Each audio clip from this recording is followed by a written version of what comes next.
So my name is Lisa. I'm an expert liaison of Student Gaydar Conference. So very nice to meet you. So I'm glad to see you here, and I really appreciate that you just have some of your precious time for us, and that you give an opportunity to ask some questions and to listen to some insights, your experience. So just thank you. Please wait for our colleagues just for 1 or 2 minutes. I'm sure that someone is eager to join us. Okay. Thank you. Pleasure to meet you too. So happen, Lisa, that people are watching translation broadcasting on what do you call it, on Facebook page, on the official page of the conference. Nevertheless, I guess that someone is joining us through Facebook. That's for sure. So let me check. Let me check. I believe we are waiting for your fellow students who took part in organizing all this and prepared questions to our expert. Okay. Well, why don't we start? I'm going to say a few words about myself. Yes. How I got interested in the field and what I think I have to offer. I was born in New York. My father was a refugee from Nazi Germany. He arrived in Britain in 1938 and in the United States in 1940. My mother was English. She met my father in England at the age of 13. They were both 13. They then met again in America many years later. So I grew up, like probably most New Yorkers, or a large portion of them, with parents from another country. In my 4th grade class, there were 24 pupils and 40 countries represented by the countries of origin of our parents and grandparents. The only children in the class whose parents, who had all 4 grandparents born in the United States, were African American.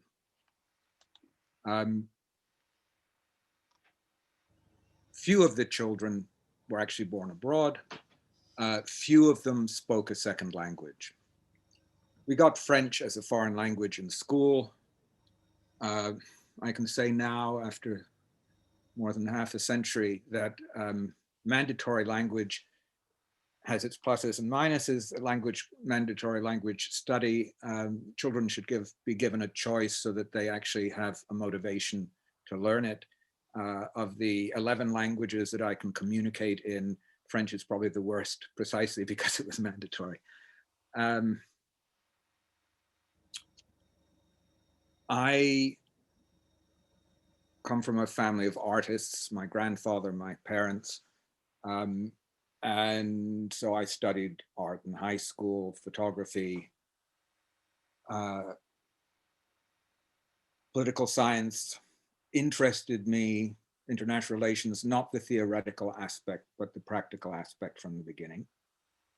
Political philosophy was something that made my eyes glaze over most of the time.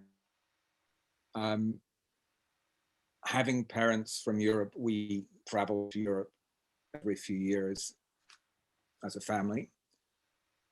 And I started traveling alone for the first time at the age of 15 to the UK. I visited various relatives, but I traveled around on my own.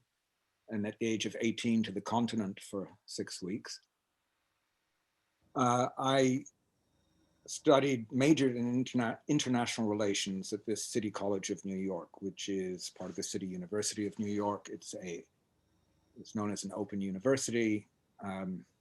No tuition, just a nominal fee. When the fee per semester was raised from $58 to $72 or $74, we went out on strike. Today, of course, that's laughable.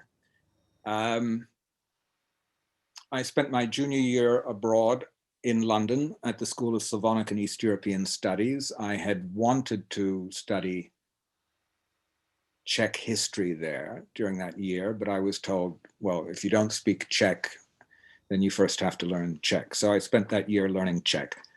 And I had been warned in advance, well, learn some Russian before you go, it'll make it easier. So I had a semester behind me of Russian before I went to London. I don't know if it made things easier, it probably confused matters, but I continued with the Russian off and on throughout my studies. And in graduate school, I studied at the School of Advanced International Studies of Johns Hopkins University in Bologna the first year and Washington the second year. I continued with my Russian and learned Polish.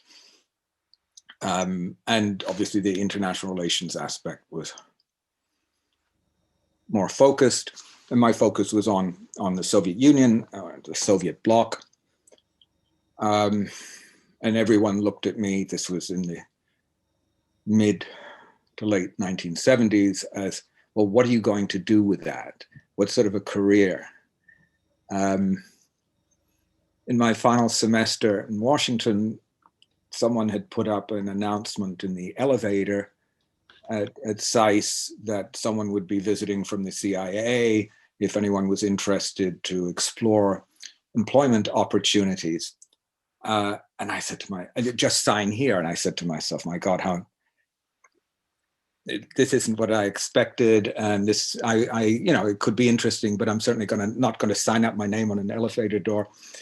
And I put up as a joke in the same elevator the next day that a Y.A. Andropov from the Committee for State Security would be visiting SAIS next Monday and interested parties could sign up. Andropov was not a household name in Washington in 1978. Someone tore it down after a couple of days or after a day.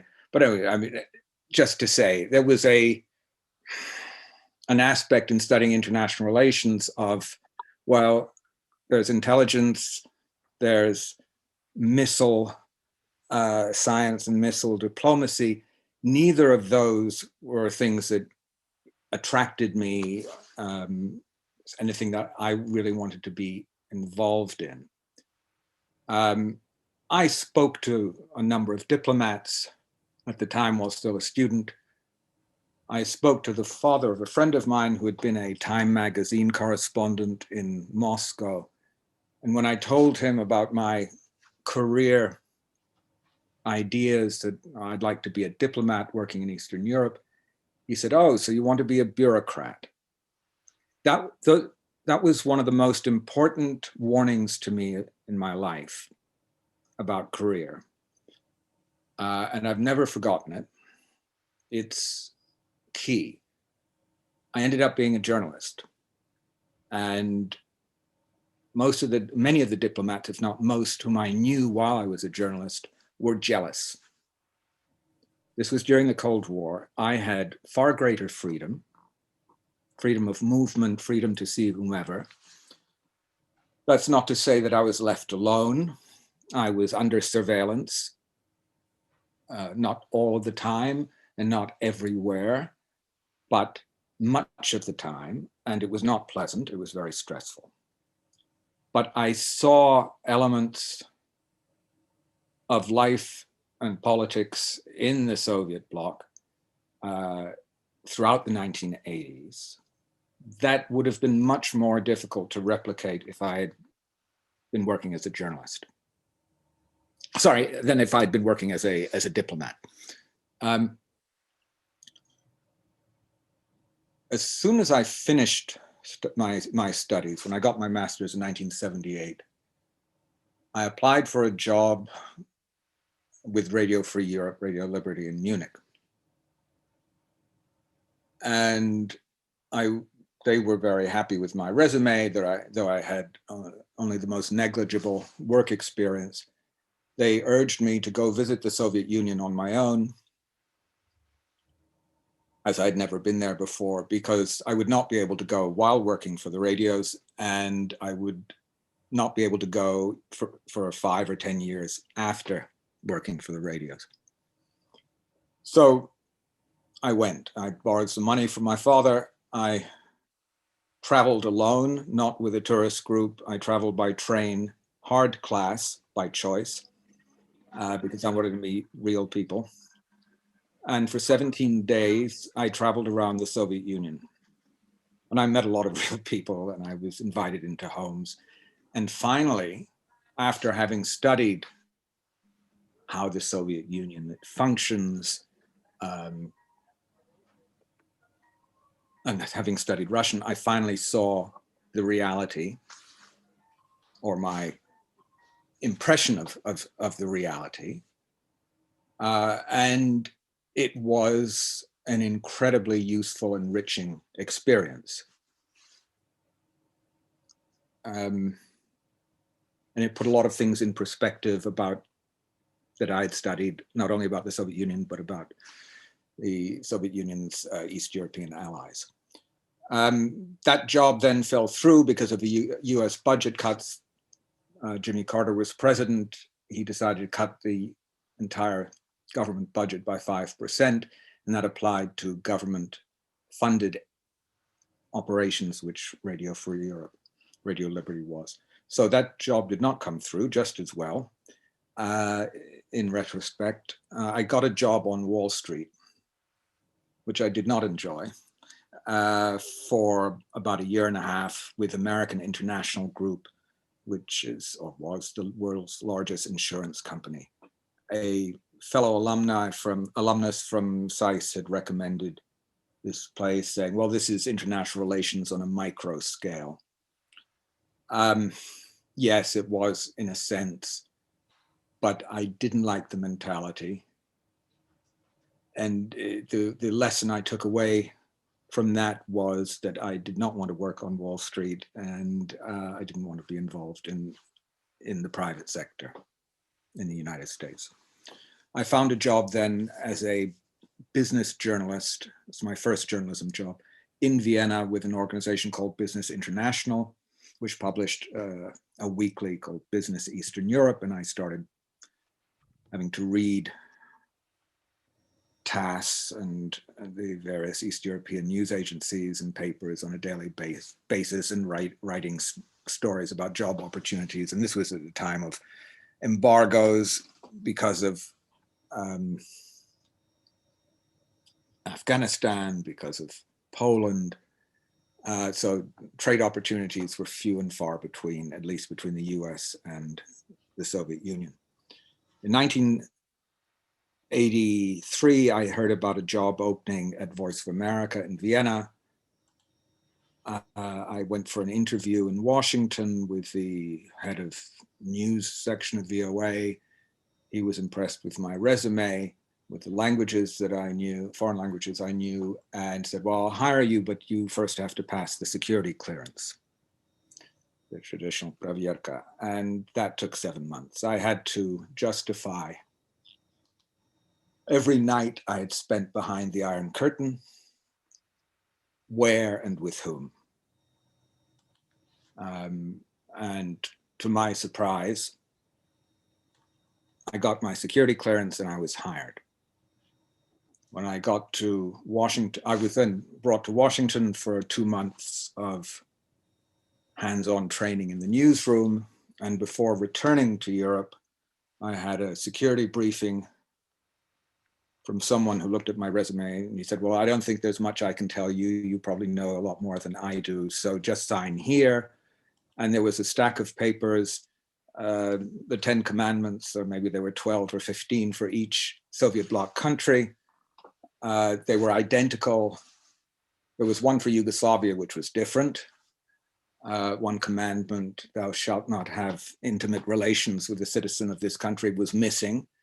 It was for Yugoslavia, but all of the others were there, and Albania as well, which had no freedom of travel. I mean, impossible for a non-ethnic Albanian from the United States to visit Albania in those days. So I said, look, I will sign one document and write at the top, this applies to all. And they said, okay, fine. Or the official said, okay. So I arrived in Vienna at the beginning of November 1984 and took up my job, became bureau chief, the office head.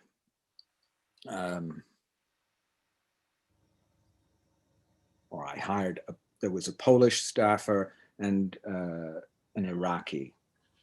The Iraqi worked for the Arabic service, the Polish for the Polish service, and for Central News. And I started traveling around the region as a VOA correspondent. Some areas were off limits. The Soviet Union was off limits because it technically wasn't my area. And secondly, they weren't giving these, the Soviets were not giving visas to VOA correspondents unless they were accompanying a Secretary of State or whatever on an official visit.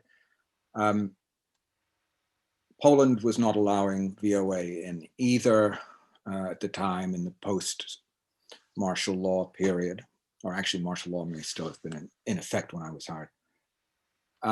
But I traveled around to the other countries, as I said, followed. And to the extent possible, once I had a driver's license, which was within a few months of my getting hired, I would drive and I would pick up hitchhikers. No one suggested this. This was simply my own idea. I'd always been a hitchhiker as a student traveling in Europe. And it was the ideal form of information gathering, anonymous, generally young people, students, happy to meet an American, talking openly. And so I had, as they say, my finger on the pulse of society, at least an element of society in some of these countries. That said, I could not fully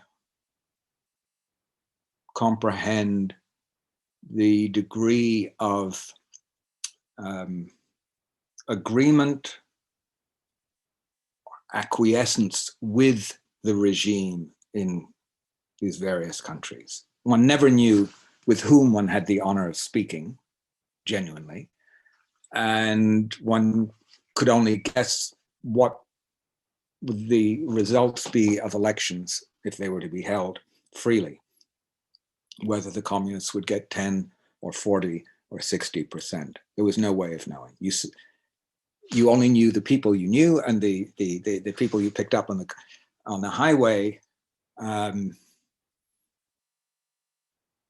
But these were all police states, and they were police states for a reason, because if they weren't, presumably they would be rather different. No one in the mid-'80s, no one that I was in contact with, one or two exceptions, really expected any substantial change, let alone a collapse of communist rule. And when people did speak about it,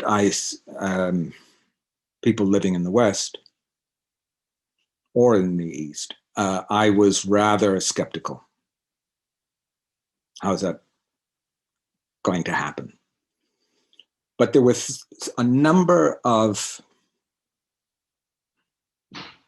things that tipped me off to the fact that change would genuinely happen in Hungary and in Poland above all. But we're getting off the topic. What I'm trying to explain is working as a journalist, covering a number of countries, not just focused on one, I was able to develop certain skills, communication skills, language skills, comparative skills, and, well, in the communication, writing quickly. When I, years later, started working for the United Nations, from 2003 onwards, everyone looked at me like, my God, how come you write so fast? These were the bureaucrats I'd been warned about. They hadn't worked as journalists. They could not bang out a report in 30 minutes or 60 minutes. They took forever, and the reports might get lost from one office to another, and things just didn't move. It was terribly frustrating at times. And I was also perceived by many of these bureaucrats, particularly those who had previously or simultaneously were working as diplomats, as somehow, shall we say, not kosher. I was the journalist. Their view is, once a spy, always a spy. Once a journalist, always a journalist. And there's something to be said for that. But I was warned by supervisors, look, you're now working for the UN. You're not a journalist. Your job is not to immediately go and leak all of this out or report it. You report it to headquarters in New York and within the system. And I got the message, and I stuck to that. So that's very briefly. I'll just interject that I also worked for Radio Free Europe from 1996 to 2003. I was focused on the Balkans primarily, but also on occasion on the Caucasus. I first went to the Soviet Union as a reporter at the beginning of 1988. In the spirit of glasnost and perestroika, the Soviet Union, Soviet Foreign Ministry and Gosteleradio decided that they would allow VOA to come in and travel around. And the purported purpose of the visit was to see the extent to which the policies of glasnost and perestroika were actually being implemented on the ground outside of Moscow, in the Caucasus and in Central Asia. And so I was in Tbilisi and Yerevan and Baku and Almaty and Tashkent and Dushanbe in the space of a couple of weeks. So I got to know Aeroflot from the inside, as it were, better than I had intended at times. And I saw the extent to which there was some trickle down, certainly in the Caucasus, and virtually none in Central Asia, and virtually none in Baku. I encountered a level of ethnic intolerance in Baku that I don't think I've seen anywhere else. Maybe in Belgrade at the beginning of the 1990s. But I mean, I spoke to government officials, people in the cultural field, and I mean, they were against everyone. Russians, it wasn't just against Armenians, it was everyone. Russians, Iranians, Americans, everyone. And that I've never really seen to that extent anywhere. That really, really surprised me. And I returned to cover the Caucasus much later, in 94 for VOA and in 98 for Radio Free Europe. I also covered the Extraordinary Party Congress of this Communist Party in summer of 88, I think. Or was it 89? I don't remember. And then I was 89. And then I was back there I accompanied Václav Havel on his first trip to Moscow in February 90. And then I filled in for the bureau chief at Voice of America in Moscow on a number of occasions for usually a month at a time. And also took the opportunity then to go out to Belarus and Ukraine and cover stories there before and after the breakup. And I also covered the referendum on the Soviet Union that I did from Moscow. So but that was icing on the cake. I mean, I was more focused in the 90s, certainly on the Balkans, and in the late 80s on Central Europe.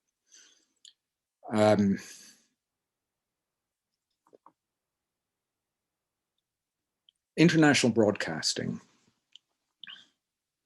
is obviously dependent on technology. And the technology is constantly changing. The Voice of America began broadcasting in 1942 to Germany and Czechoslovakia initially, and then to much of the rest of Europe. and it was broadcasting on medium wave and on short wave. And it was broadcasting as the official government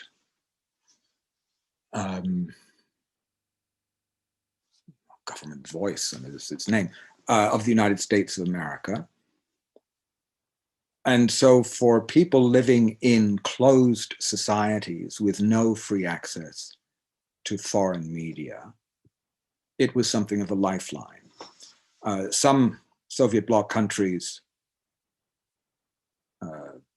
sought to block it through jamming, or many did it, in fact, until the early 1970s. And then the jamming of VOA wound down or disappeared. Radio Free Europe was jammed in the Soviet bloc until December 10th, 1988, International Human Rights Day. So when one turned the dial on one's radio, you could always hear the jamming, particularly if you were in an urban area. There were sounds like, and this was a very expensive, costly form of censorship. And yet, gradually, the Soviet bloc countries allowed the Voice of America, my predecessor and then me, to travel around in these given countries and report. Initially, the reports were by telephone. The telephone lines in those days, as I'm sure you know or remember, were awful much of the time. As the way we improved on the tone was to dismantle the telephone, the handpiece, the handset, take out the microphone, and connect with alligator clips, our tape recorder, to the telephone, and send with our audio without the microphone that was in the telephone. Those microphones were very special. Some of them were extremely sensitive and could pick up voices out on the street, 50 meters or more away. Laptops were issued from about 1985 onwards to VOA correspondents. They had a tiny screen that showed 3 lines. You could only fit 2 or 3 stories into them. And the secret police, I know in Czechoslovakia from having read my secret police file from that time, they didn't really understand the concept of laptops. It was described as an electronic typewriter that could send my story within minutes. He presses a button and and there are a lot of sounds. They didn't understand the concept of modem, which was a separate thing I had. I had to take the telephone and fit it, the handset into the modem.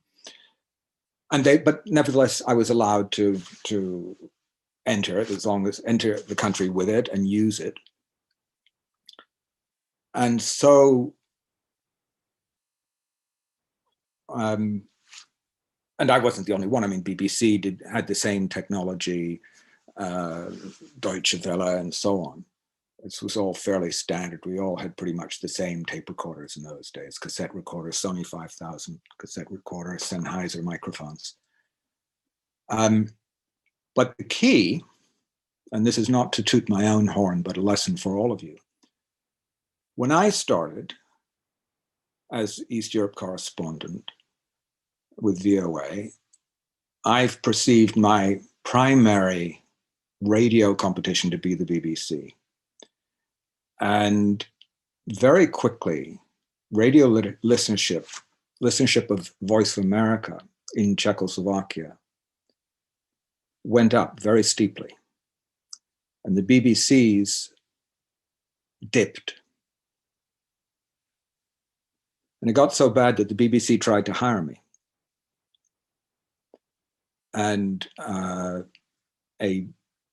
the head of their Central European broadcast found out that I was in Budapest for a conference and flew to Budapest to meet me and try to hire me. The reason I don't think I was a better reporter than my BBC colleague, but he didn't speak Czech. And he didn't speak Russian, or does he still? He's still alive. He had German and French and I think Arabic. If you don't have the language of the country that you're working in, you are handicapped. I certainly experienced that in Yugoslavia. I mean, with Czech and Russian, yes, you can sort of understand Serbian, Croatian, but it's not the same thing. Unless you spend enough time there to really absorb the language. Because the Slavic languages are full of false friends. If you don't know the given language, you are prone to make ghastly gaffes and mistakes and misunderstandings. I had Czech, Polish, Slovak, Russian. I did a summer course in Hungary at the University of Debrecen, which you cannot learn Hungarian in 4 weeks. We all know that. You can learn Polish in 5, though, but if you have another Slavic language. But Hungarian would require, for a good knowledge, 2 years, but at least I got the accent down right, pronunciation of names, and a feel for the place, spending 4 weeks in Debrecen. And the fact being able to travel constantly, because VOA had the budget and allowed me to be on the move for up to 4 weeks a month, events warranting, I was able to do comparative pieces that the competition couldn't, because I had a larger area to cover. Generally, Istanbul was being covered in many cases, the Southern Balkans were in many cases were being covered out of Istanbul or out of Vienna or out of Belgrade, but those people weren't necessarily going to be covering Poland and Czechoslovakia and Hungary, and certainly not Russia, the Soviet Union. And anyway, I was in a unique position, for better or worse, and it was a headache at times because I couldn't be in multiple places, to be able to compare and see where things were headed. I won't go into the collapse of communist rule here. We can deal with that in questions later. But whereas through much of Radio Free Europe's, Radio Liberty's operations in the 1950s, 60s, 70s, and 80s, it was said, well, when communism collapses, there won't be any need for Radio Free Europe, Radio Liberty anymore, and we'll be the happiest people that we can close things down. Obviously, some language services were shut down, the budget was reorganized, the radios were moved from Munich to Prague at the invitation of President Havel. But the mentality of the radios, even after the Cold War, was stuck technologically and psychologically in an era that was in the past. That is to say, RFE/RL correspondents did not travel 3 or 4 weeks a month, with one exception, 1 or 2 exceptions. They basically sat in a newsroom and used the telephone. That's no substitute. You can sit in a newsroom and you can read the wires all day long, and you're just reading wires all day long. You have an impression. But I can say from my experience in the 1990s, in covering the former Yugoslavia, if you're not on the ground for 2 weeks, you don't know what's going on. You completely lose track. 1 month, you could be on Mars.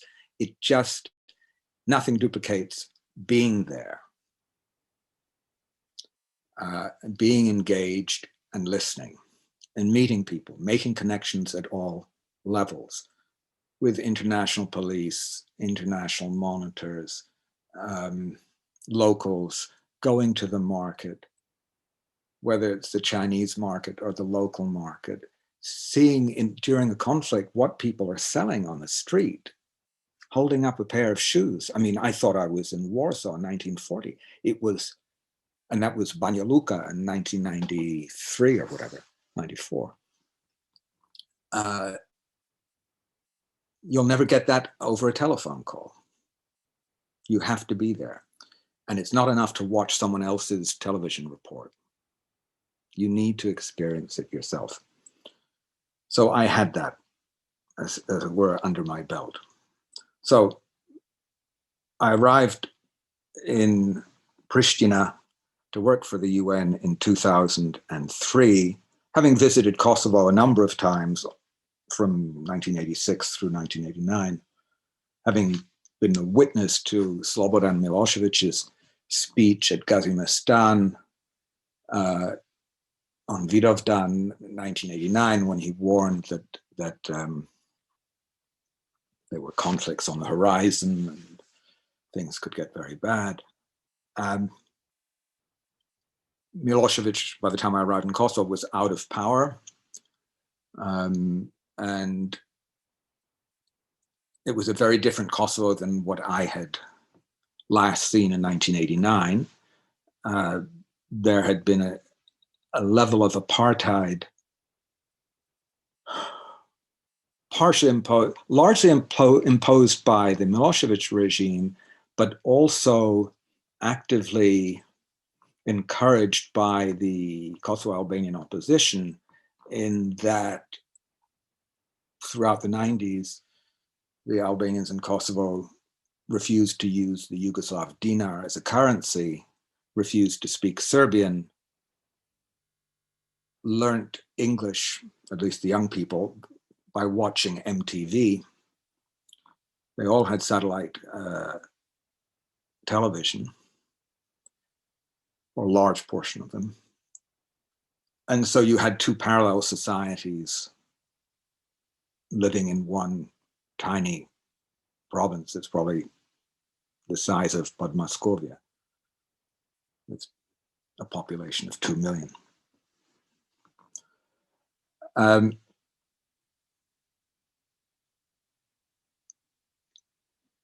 My boss, my first boss in Kosovo, the head of the Office of Political Affairs, the political director, was a Russian diplomat of ambassadorial rank who had learned the diplomatic ropes in the front office of Andrei Gromyko. His parents had been Soviet diplomats. When I was introduced to him by the then head of the UN peacekeeping mission, who was a German, he said to me, well, the two of you should get along very well, since you're both former Cold Warriors. In fact, we did get along very well. We understood each other remarkably well. Though he was most definitely a bureaucrat in every sense, and a consummate diplomat. And I was, in his eyes, a journalist and an American. But he trusted me and I trusted him. Then, subsequently, he went on with his career elsewhere in the Balkans and Europe, and I stayed on in Kosovo and eventually was his successor as head of the Office of Political Affairs. That was something that I had certainly not planned or could not have imagined, and there's an easy explanation to that. And here we'll get into the United Nations and its peacekeeping and peace-building operations. Every peacekeeping mission established on the basis of a Security Council resolution. That resolution defines what the mission is supposed to accomplish and is supposed to define the duration of the mission. And that definition, that document, can only be agreed on as long as the permanent 5 members of the Security Council can agree on it. Hence, it is a document full of compromises and full of unforeseen stumbling blocks. The best, most reliable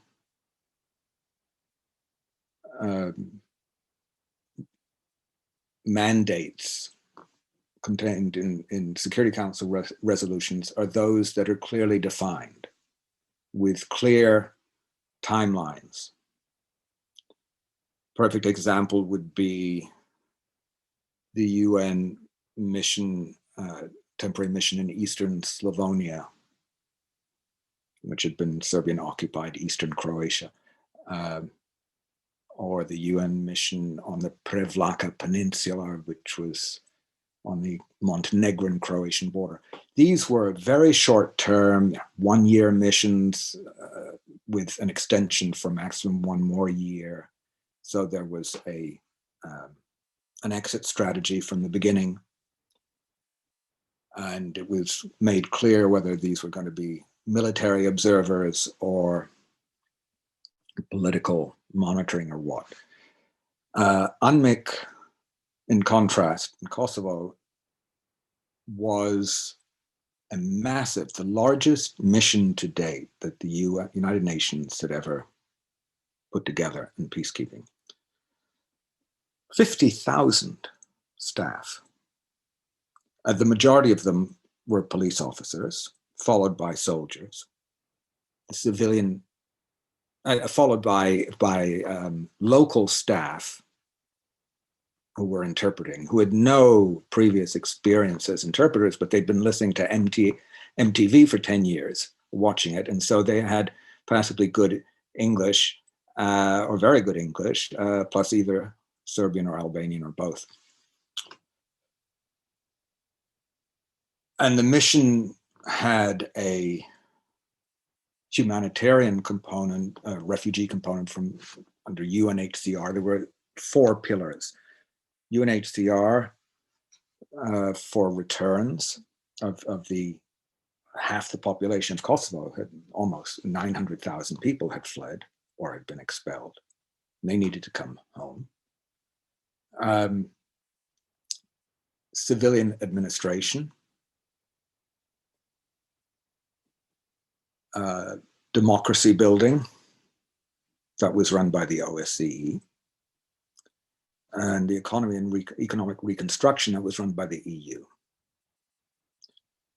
UNHCR realized within months that there was no point of it being within UNMIK, because the vast majority of refugees and displaced persons returned on their own in the first weeks and months after the conflict. So they pulled out, and they pulled out of UNMIK and maintained an office in Pristina and elsewhere in Kosovo, but they didn't want to be a part of UNMIK. So UNMIK established a new first pillar, which was police and justice.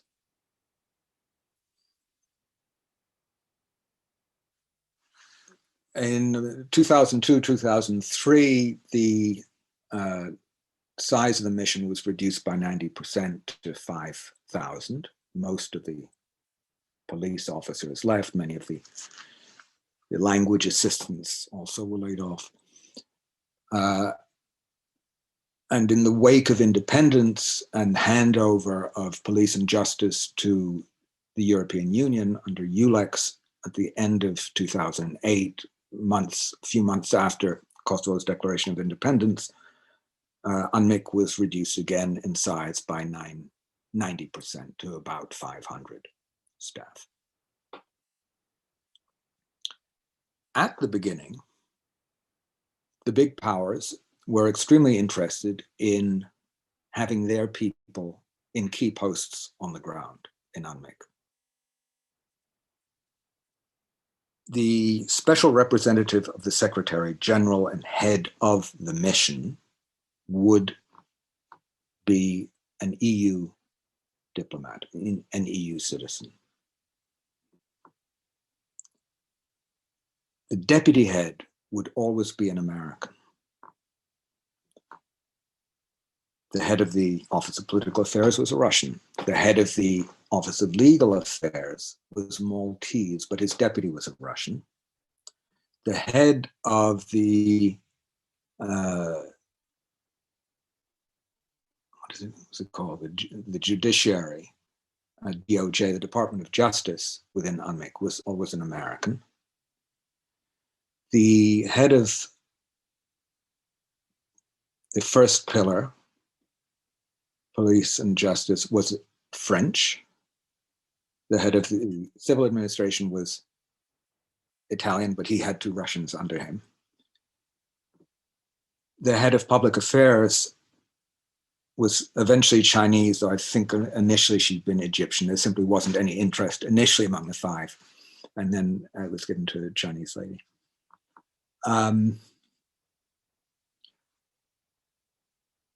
It worked surprisingly well. Sorry.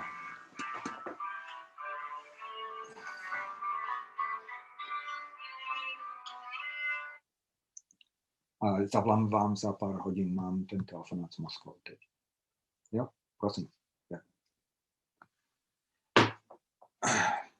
Woodcutter. What language was it? Czech. Guy who's helping me in the backyard cut up wood. Where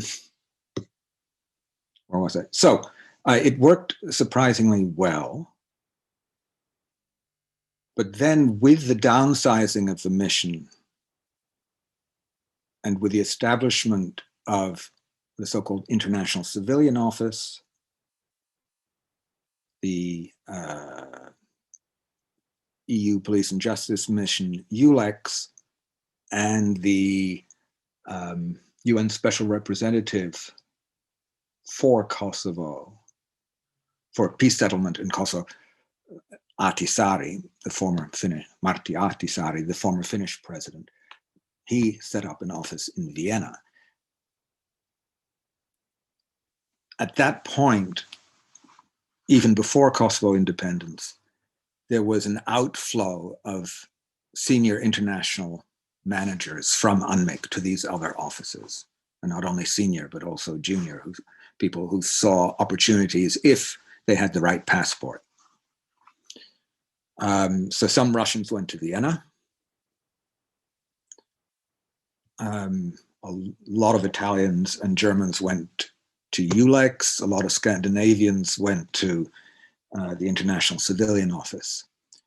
And these senior positions were downsized in rank. So instead of being a D2 head of an office, it would be a D1. And if there was no D1 available, P5s were moved up into the D1 post. And that's what happened to me. So miraculously, I suddenly found myself, and it wasn't without competition. The main competitor, my main competitor for the post was a Russian. In the end, I got it. It was a decision of the head of the mission, and the Russian within 2 weeks was in Dushanbe. No, sorry, take that back. He was in Ashgabat, working for a newly established mission there as a political director. So, I mean, everyone was happy, as it were. I would have been happy to go to Ashgabat as well, I suppose, but I don't think I would have lasted there as long as he has, due to the heat, among other things. So, working with people from other backgrounds, culturally and politically, ideologically, it functions provided there's a degree of respect. One knows one's limits. In terms of socializing, it was clannish. The Russians and CIS people, basically, they did their drinking on their own. They didn't mix much after hours. There was something I would call a Persian mafia, which consisted of Iranians, Tajiks, and Afghans. But very often they were half Iranian and half American or German or Austrian, whatever. But they were Farsi speakers. And so that created a certain antagonism because things were going on behind our back, particularly once the EU no longer had the post of head of mission and it went to an Afghan. And so the Farsi speakers suddenly, even though there weren't a lot of them, they had his ear at all times, which was not helpful. It was at times demoralizing. Somehow, communication in certain languages connotes certain feelings to the listener. In the English language, somehow people imagine that God speaks with a Southeast English accent. Nothing could be further from the truth, probably. But there is this, misconception in people's heads. I was very lucky, whether it was because I had an American passport or because English was my mother tongue, and hence I could write faster in it. I got, or argue in it more cogently. I was repeatedly picked for certain tasks that could have easily and perhaps should have gone to someone else, but that knowledge of English or the American passport or the fact that I'd studied at SAIS, whatever it was, persuaded someone, yeah, he's the guy who should be doing this.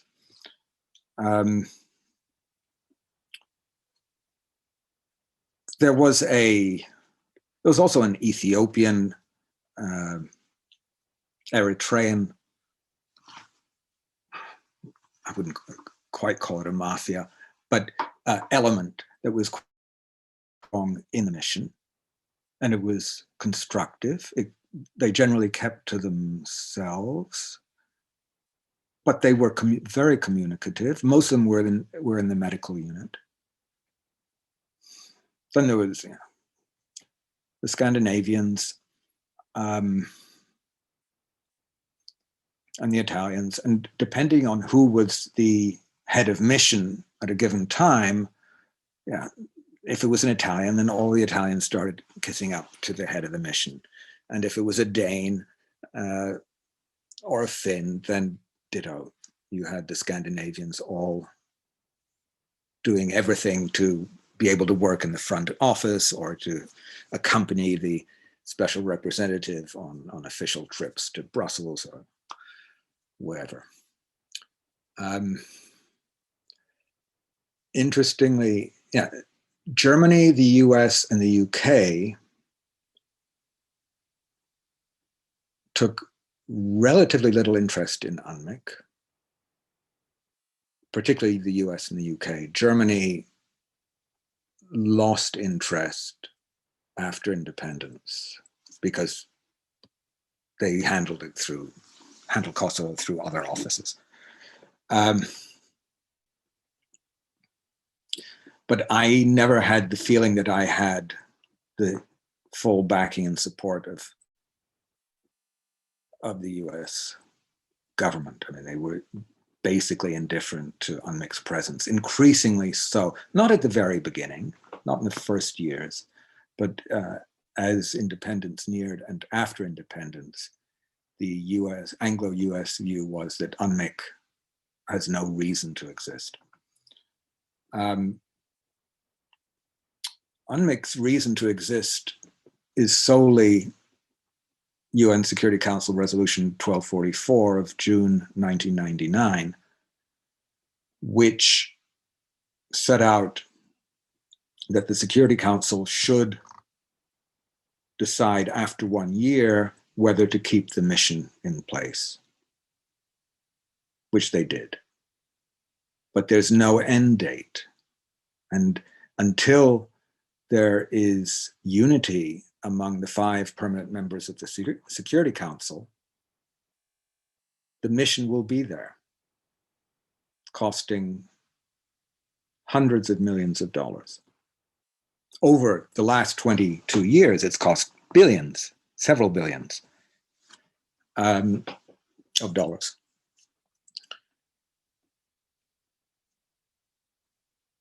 And that was, interestingly, that wording, and I've spoken to several of the co-authors of the resolution, which was drafted in Bad Godesberg in Germany by the 5 permanent members, by their mid and senior level diplomats during a G7 or G8 meeting. It was the Americans who wanted the open-ended. They didn't know the open-ended aspect of the mandate, because they didn't know how long Milosevic was going to be in office, and they did not want him to demand the withdrawal of the mission. And, you know, this was at a time when Yeltsin was in decline. Chernomyrdin was basically running foreign policy, and at least as regards the Balkans. And it showed a tremendous lack of foresight.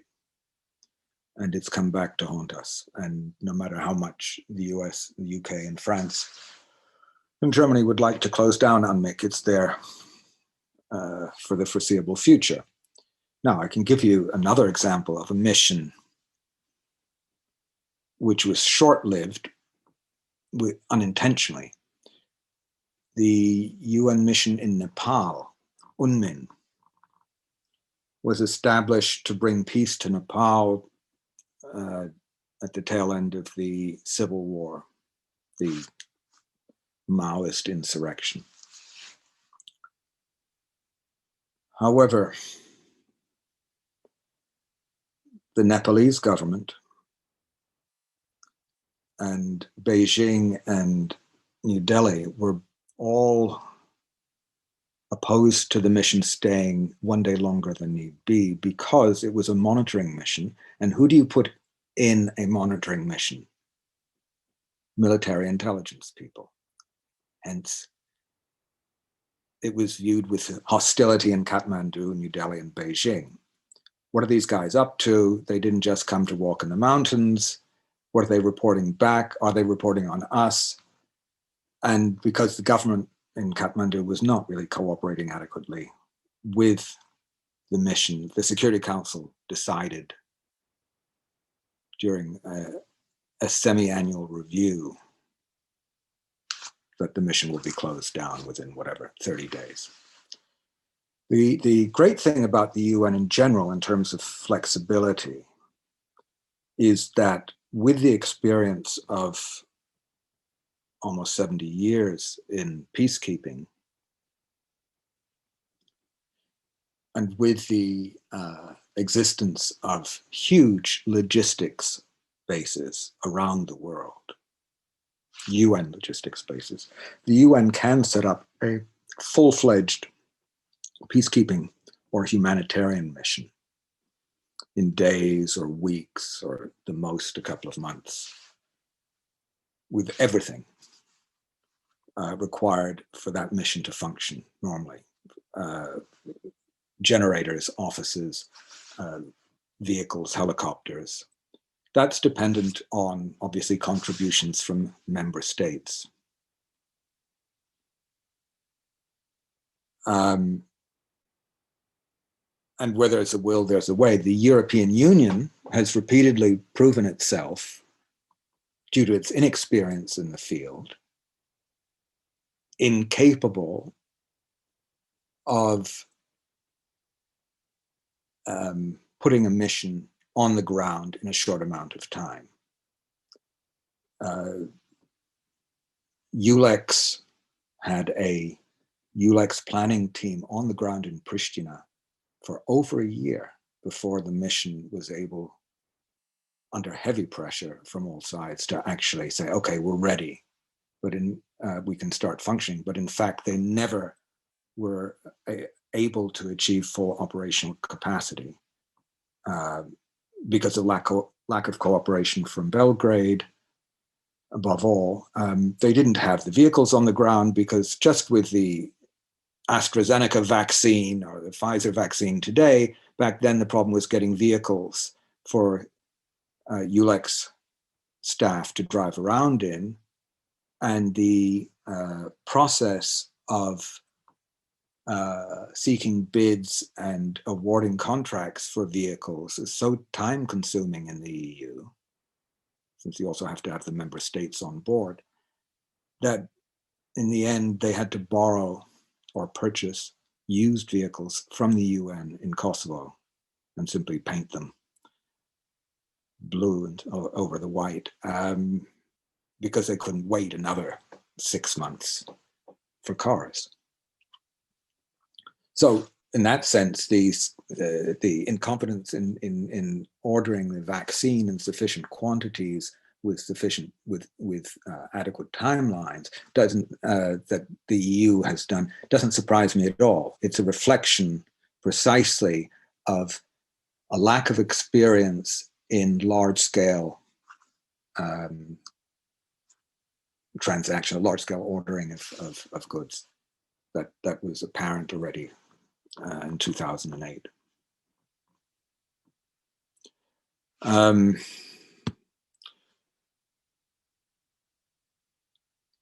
Peacekeeping and peace building.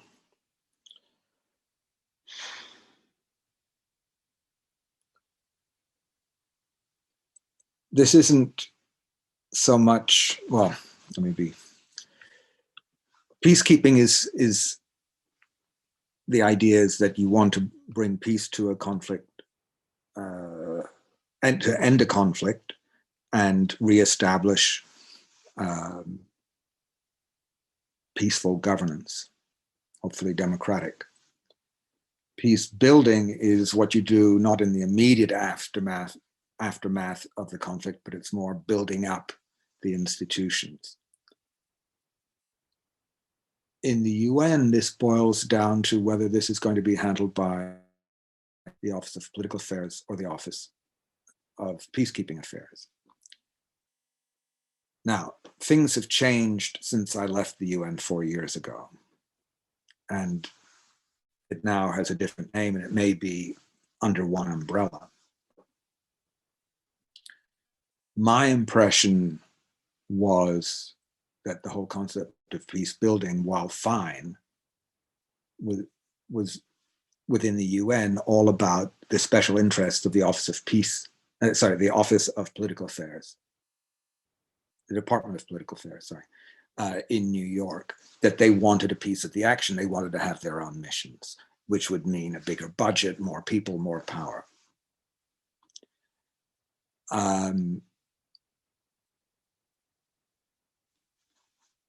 My personal impression was that this was unnecessary.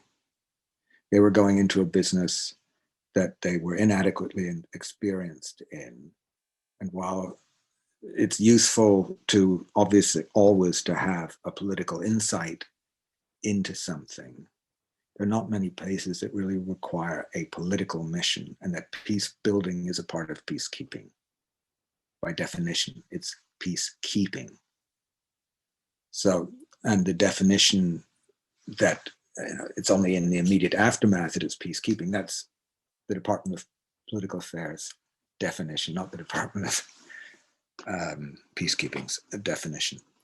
But that's just a bureaucratic squabble, not to be taken seriously.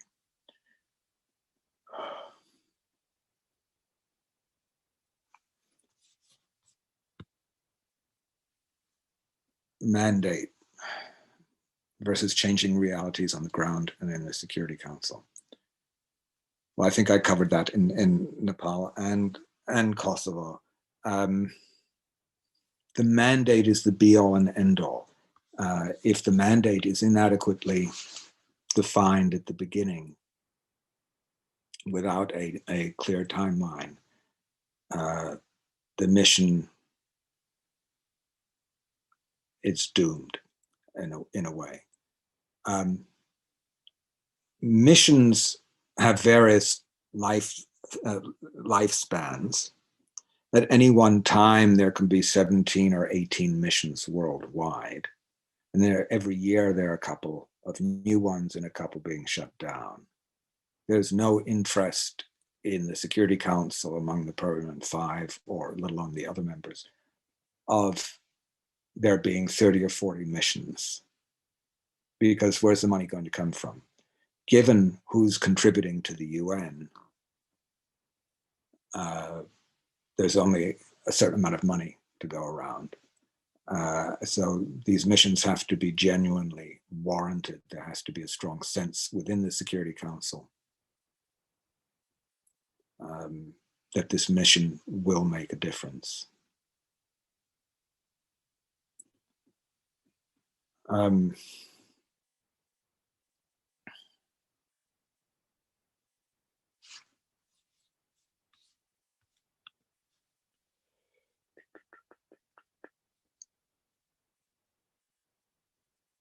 Yeah.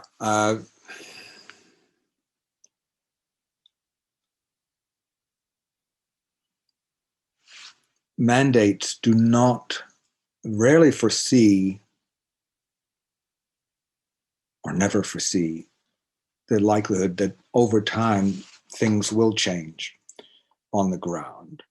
And in the Security Council, that the Security Council cannot be expected, or the members, permanent members of the Security Council do have shifting views over things. And they must not become, well, they should not become a hostage to the mandate. But if they can't agree among themselves, then they are victims of the blindness of the authors of a given mandate. For me, after 14 years in the UN, it's a truism, but the mandate is to be all and end all of any mission. Either it's well defined with limited duration, or it's a catch-all with unpredictable consequences.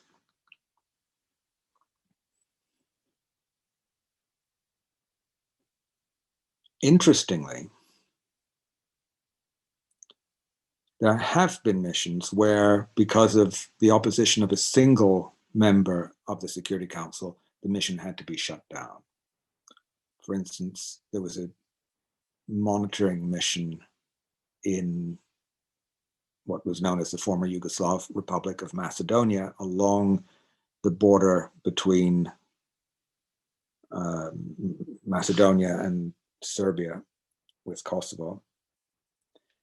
And the mission was shut down by China unilaterally.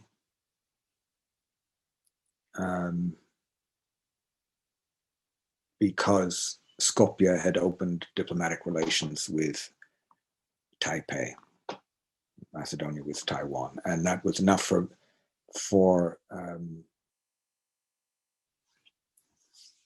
Beijing to demand the closure of the mission. The closure of that mission was, in my view, a contributing factor to the violence that turned into an open conflict in Kosovo then in 1988-89. Sorry, 1998, 99, sorry. Okay. Before we go on to US foreign policy and the benefits and pitfalls of working in an international environment, do you have any questions on, I hope you do, on what I've covered so far? Don't be shy, please. I wrote one question in the chat, but if don't not to waste time. So I want to ask, so does what you are telling us prove that we are witnessing the systemic crisis of the international organizations like UN is? I don't know if I'd call it a crisis, I'd call it a systemic problem. Mm-hmm. It's a chronic problem, a chronic disease of the United Nations. It's an aspect. No international organization is without its flaws. All members may be able to agree on some elements, some things, but there are going to be things where you're not going to have unanimity. One of the flaws of the UN, but also curiously one of its strong points, is the continued existence of the Permanent Five, which is an anachronism. Mm-hmm. Given the populations of Brazil, Nigeria, the economic power of Germany. We're not in 1945 anymore. And yet you're not going to see the Permanent Five give up their power or share it further, dilute it.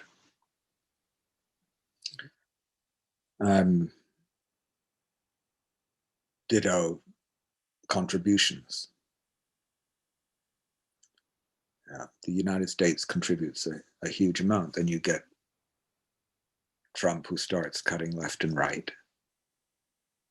because that plays well to his base, which if they were asked to define the United Nations, most of them wouldn't know what it is or what it really represents. But yeah, you're absolutely right. I mean, the UN has been facing what you call a crisis, what I call a Problem. Yeah, I mean, it's not a terminal disease, but it is a disease that the UN has to live with at all times. Can't be cured. Yeah. So there are some proposals to open the gates of the Security Council to another, say, 15 to 20 countries. Will it be better? Well, the current head of the UN mission Kosovo was an Afghan, previously headed the UN Committee on Reforming the Security Council. A thankless task. B, if I may be cynical, if you put an Afghan in that position, if you all agree that we're going to have an Afghan in this position, you're resigning yourself to the fact that you're really not interested in any change, that you don't need to take any of his proposals too seriously, even if the proposals are great and the man is extremely articulate and knows the topic thoroughly. It's going to be generally disregarded or ignored by the Permanent Five. So it's regrettable. It's not serious. If you want to reform it, then you have to have the Permanent Five as a part of the solution.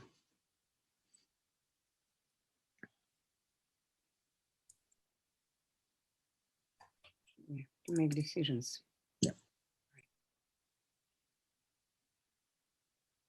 And now, speaking about the current situation, I mean, global health crisis, did the COVID-19 review the UN failure to bring countries together to defeat it?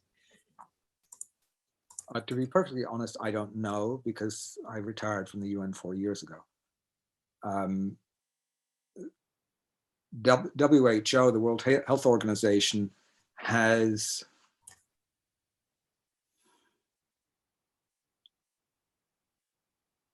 not done an absolutely stellar job.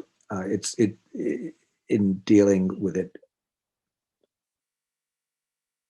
over the last year, and I can only say as a passive observer that WHO, its management, and its Secretary General have been playing catch up, where they purport to be completely in the know and pronounce something as correct, and then 3 weeks or 6 weeks later, they turn around and say, no, masks are good.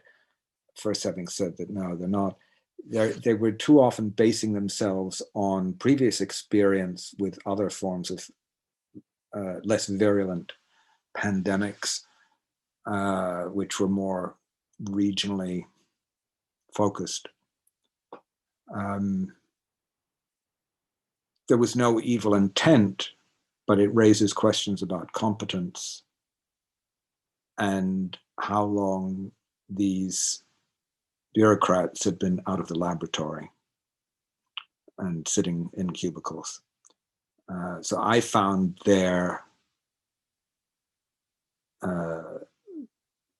behavior at times disappointing. I would have expected, I mean, they tried to lead, but they frittered away their authority by making statements that proved incomplete or false. Well, because no one knew at the time, really. I mean, this has been a learning experience for everyone, but one would have hoped that they would have gotten more of it right from the get-go.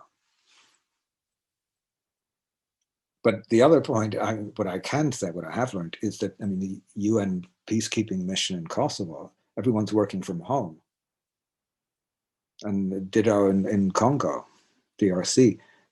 Maybe not everyone, but the vast majority are working from home. They're not sitting in the office. They're not discussing things adequately. So I don't know how functional any of this is under the circumstances.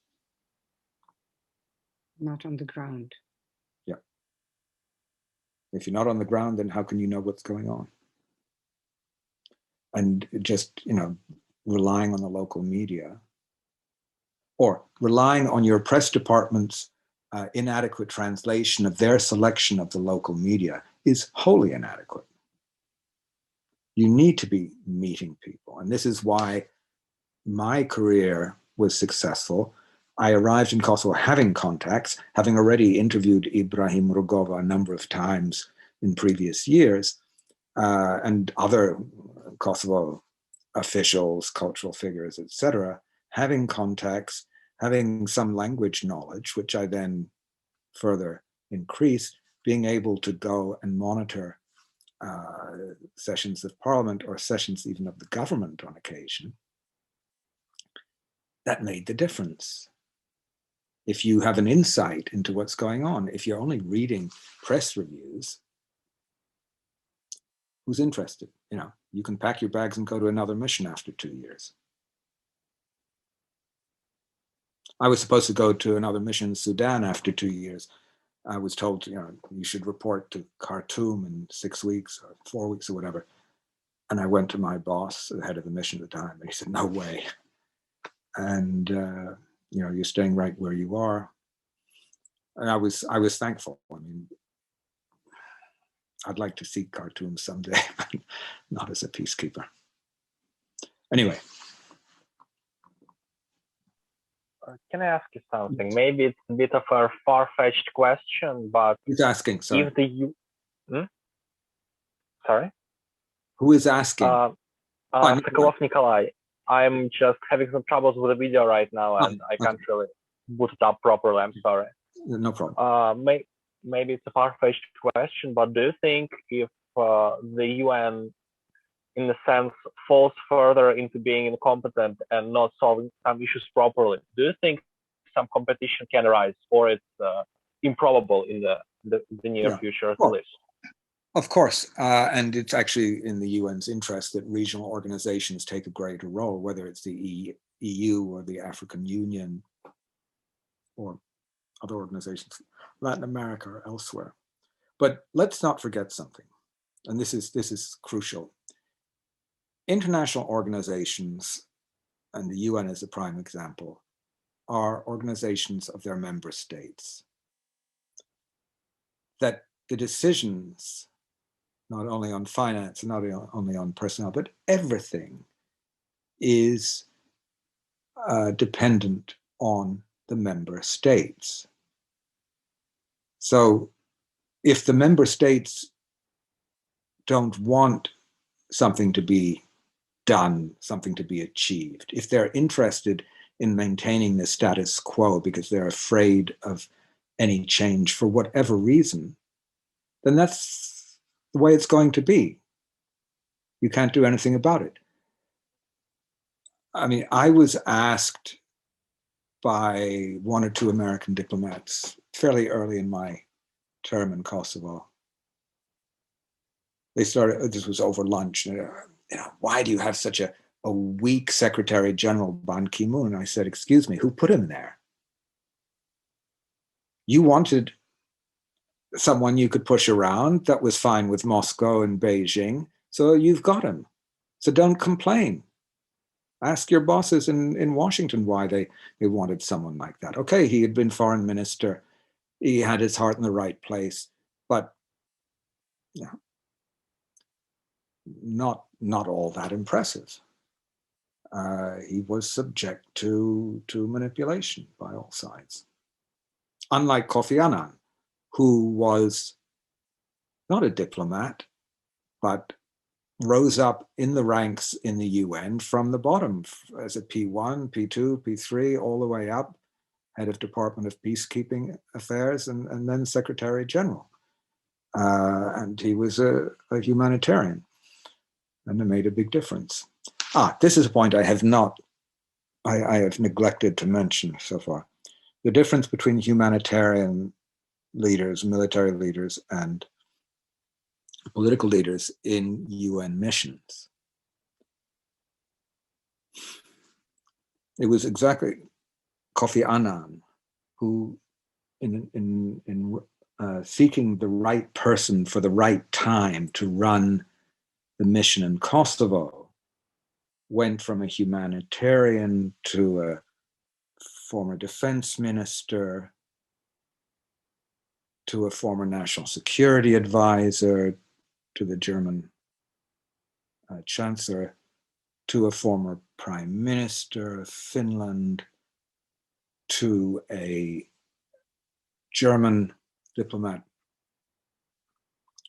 Because at each time he thought, now we need a statesman, now we need a humanitarian. The problem with that is, I left out there were two humanitarians. The problem with that is humanitarian heads of mission, which are essentially political peacekeeping missions, make decisions on the basis of their heart, not on the basis of cold, hard political facts. Ditto with politicians who've served as a politician who served as a defense minister, who thinks that he's got it all figured out and this is straightforward and he can do a deal with the Serbs while ignoring the Albanians. Well, all you get is another Munich. I mean, you don't get a solution. You just antagonize the majority of the population in the mission area.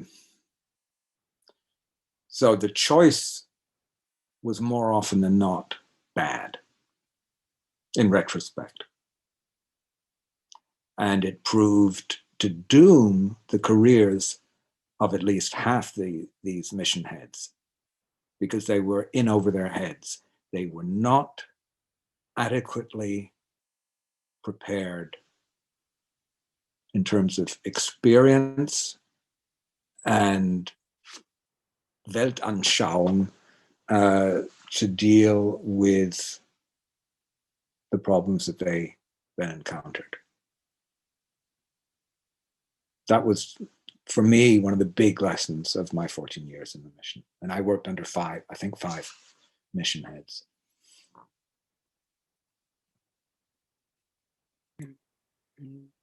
Talking about this. Thank you for your answer. Oh, sorry. Yes. You're welcome. Yeah. Irina. I can't hear you. Talking about humanitarian leaders, do you mean that this includes, you said something about heart, a decision made based on what they're deep in their heart. Do you mean that there should be some ethical components or integrity, or to be a good functionary, the good, Definitely. Why not? Oh, that is a great idea, by all means. The problem you have is, and again, my experiences with UNMIK, you'd have a European, whether a humanitarian who'd worked for Médecins Sans Frontières, or a humanitarian who'd worked for UNHCR, or a diplomat, or a former defense minister. And they then surrounded themselves in their inner office with people from their home country. Mm-hmm. So they'd be Finns, or they'd be Danes, or they'd be Italians, or they'd be French. What's more, the mission head was on the phone with his foreign ministry or government and with Brussels more often than with UN headquarters in New York. And I believe that's one of the main reasons why, since 2011, the head of the mission has been an Afghan. I mean, they're on their second Afghan now, because they don't need to consult with Kabul or Brussels, only with New York. So they're New York's hostage in theory, unless they're beholden to another power. Okay. Okay. Thank you. Thank you for Sorry. your. Jolyon, what do you think? And I'm interested in your just personal opinion on the future of Russia-Balkan relations. We know more or less the position of the United States and the standing interest of the United States and the European Union, and perhaps the growing interest from Turkey and China. So in this respect. Yeah, very good question. Thank you, Joanna.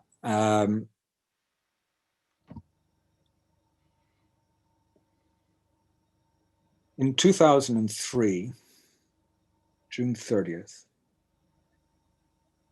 Russia withdrew its forces from Kosovo, from KFOR. Russia had always played second fiddle in KFOR after its misfiring on arrival in June of '99.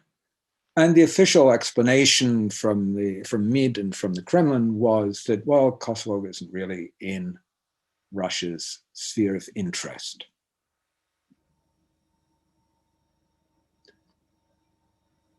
Following the March 17th to 19th riots in 2004 in Kosovo, there was a commission established to see what could be done. And at the end of 1985, Martti Ahtisaari was appointed a special envoy to find a solution for Kosovo. On the day that Ahtisaari arrived for his first visit in Pristina, Vladimir Vladimirovich made a statement about Kosovo, in which it became absolutely clear that Kosovo is in Russia's sphere of interest. His language was not fully in line with Lavrov's language until that point. And it became patently clear at that moment that Lavrov had reached a crossroads where he either was going to serve MID or the Kremlin. And he served the Kremlin, and he saved his career, and he changed his tune. Until then, there was an understanding, unwritten, but there was an understanding that when the issue of Kosovo independence was to come up before the UN Security Council, Russia would not object. They would not veto. They wouldn't support it, but they would simply let it happen. Regrettably, the number 2 in the British permanent mission in New York spilled that tidbit of information to the Financial Times. Lavrov was forced to recant or deny that he'd ever said such a thing. Meanwhile, Putin, every month for the next 17 months, made a statement, a public statement about Kosovo. These statements were not uniform. He too was searching for a solution, it seemed. These statements were in various fora, they were in interviews, his annual news conference elsewhere. But every month, on average, he made a statement, including one in which he said, look, you can have a referendum in Kosovo. As long as there's an agreement between the Serbs and Albanians, who are we to get in the way?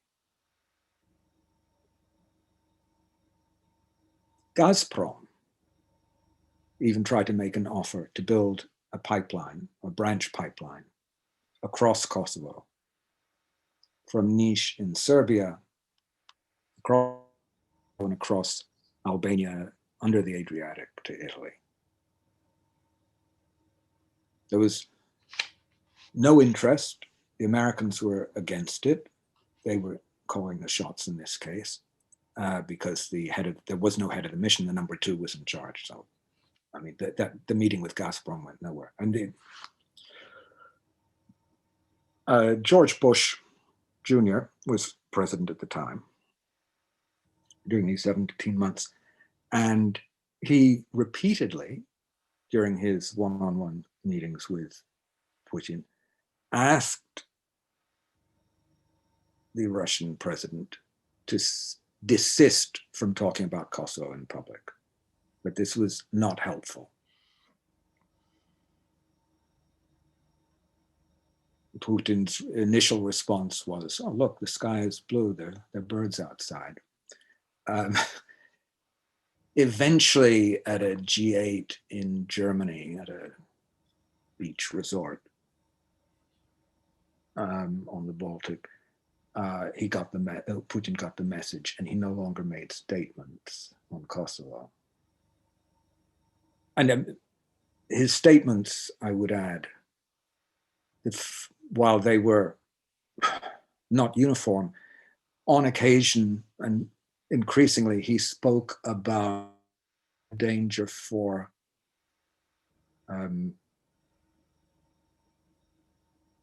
what are they called?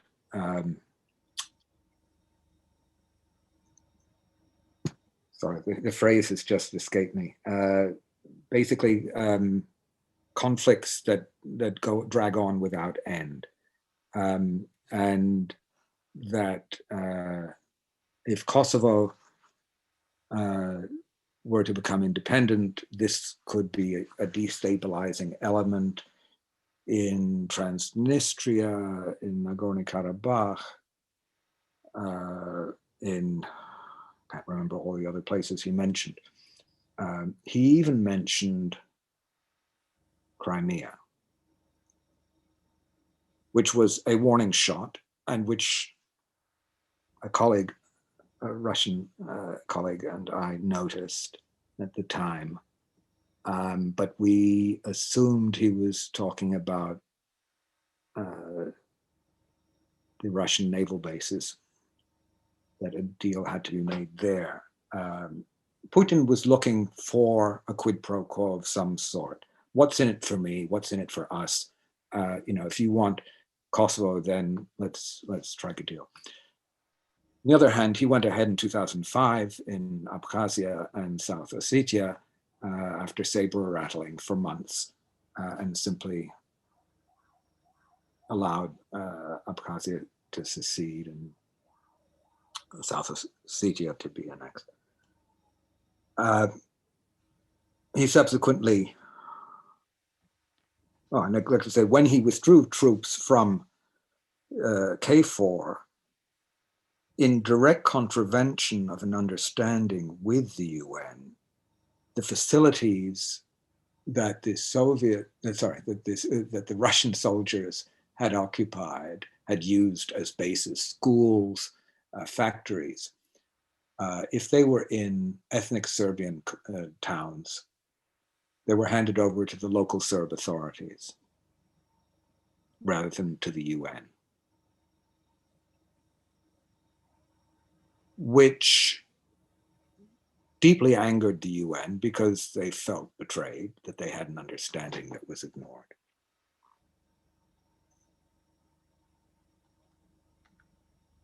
Subsequently,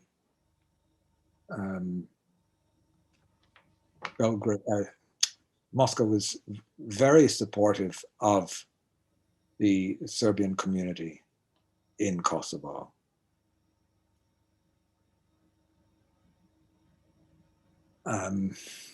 There was allegedly some gun running, not on a massive scale necessarily, but I mean, it was coming in as humanitarian aid. But you know, inside the ambulance, there were weapons. There was also aid coming from the Russian Orthodox Church. I remember meeting with a representative of the church from Moscow. No one from the UN wanted to deal with him. I don't recall why, but I was chosen to go out to the airport and speak to him. But I mean, I didn't see a problem there.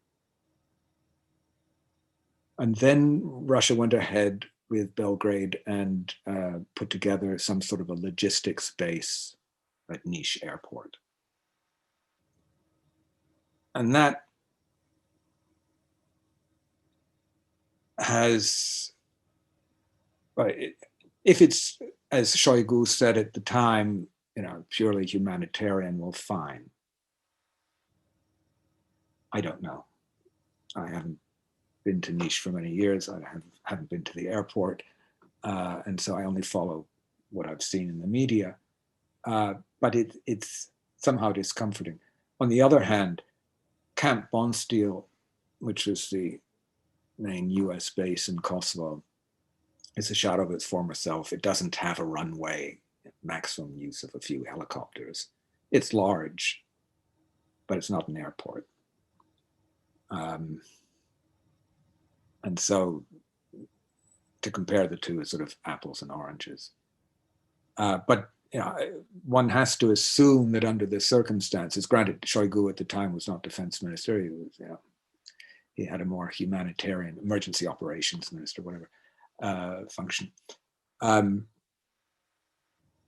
this base could somehow serve as a forward support area in the case of a decision to intervene militarily if all hell broke loose in the region. Are the Balkans, getting back to your question, Elena, are the Balkans, you know, in Russia's interest, field of interest? Clearly they have become once again, and they have been at least since 1878, if not much earlier. And clearly, you'd have to be blind not to see that Belgrade, at least since 1944, has been walking a tightrope between East and West. Initially between Washington and Moscow, and now Washington, Brussels, Moscow, and Beijing. And Vučić is as masterful as Tito was in playing off the various sides to Belgrade's benefit. The Vučić is a relic of the 90s in some ways. He was the spokesman of the head of the Serbian Radical Party. And the radicals were outrageous nationalists, racists. I was present at their news conferences in Novi Beograd in the early 90s. You know, he was basically the spokesman of Vojislav Šešelj, who was the most outrageous of the Serbian political leaders at the time. He has modified his tone somewhat but he will play each side for the maximum amount that he can derive. And I believe, from what I've heard, it is his belief that time is on his side. Certainly for the last 10 years, he has avoided having to make any firm agreements in the belief that Belgrade's friends to the east would be strengthening, their stars would be rising, while those in Washington, London, and Berlin would be waning, weakening. And that view certainly looked, to me, 10 years ago, a bit preposterous. Over time, it's proven to be more accurate, though it doesn't have to be accurate 10 years from now. But at the present time, it's in their interest. Now, I can also quote a former Russian ambassador in Belgrade who complained to the head of the UN peacekeeping mission at the time in the Russian embassy in Belgrade. I was present at the meeting. We cannot be more Serb than the Serbs. They're not doing enough to protect their own interests. They expect us to do all the heavy lifting. And the ambassador, Russian ambassador, was also irritated that the Serbian government, in particular the foreign minister at the time, Vuk Jeremić, had taken the issue of the legality of Kosovo's declaration of independence to the General Assembly. I had taken the issue of Kosovo away from the Security Council. And the ambassador said, but the Security Council is our playground. In the General Assembly, we're just one of 192 other states. And it was also a miscalculation, as history has proven, by Vučić, in that the General Assembly, having then given the issue to the International Court of Justice to review, the court came out and said that the Declaration of Independence was legal under international law. Then the Americans screwed things up the next day by making a deal with President Tadić in Belgrade and Vuk Jeremić to start this dialogue process, a new dialogue process, as a face-saving measure for Belgrade. Well, that's just another example, another version of 1244. How long does dialogue have to continue before Serbia is going to come around to recognize? This can go on for decades, particularly if there's no genuine interest on either side. And I can say, as having been the UN coordinator for dialogue from 2003 to 2005, you can bring a horse to water, but you can't make it drink. There was no interest on either side. It was the international community that wanted to see progress, but wasn't prepared to do their part in ensuring progress. They sent third secretaries from their embassies in Pristina, or their missions in Pristina, to attend these talks, not senior diplomats of at least deputy minister rank to provide some cover and support to the negotiating parties.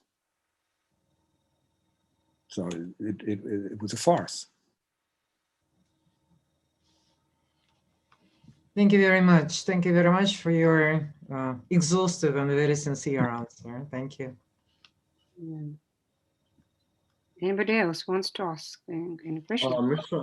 Naegele, Yes. I have a question about the Ukraine. What do you think about the civil war in Ukraine? Is there a civil war? I don't know that it's a civil war. I see it as a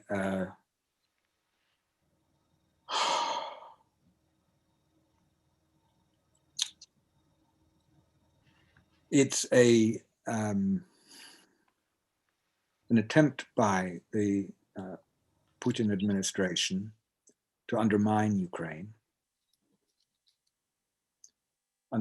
undermine Ukrainian unity first by annexing Crimea. Putting aside should Khrushchev have given Crimea to Ukraine, is Crimea Russian? Putting that aside, was it under OSCE rules, et cetera? But what's the nonsense that's been going on in eastern Ukraine, I wouldn't call a civil war because of Russia's military engagement. You can deny it all you want. Who shot down the Malaysian Boeing 777? And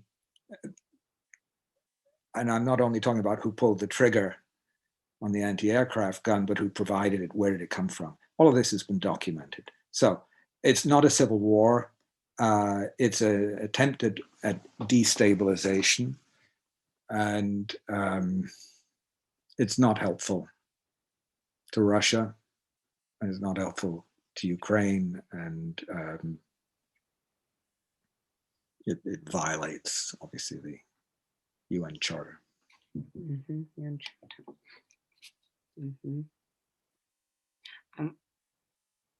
Well, challenge me. I mean, Yeah.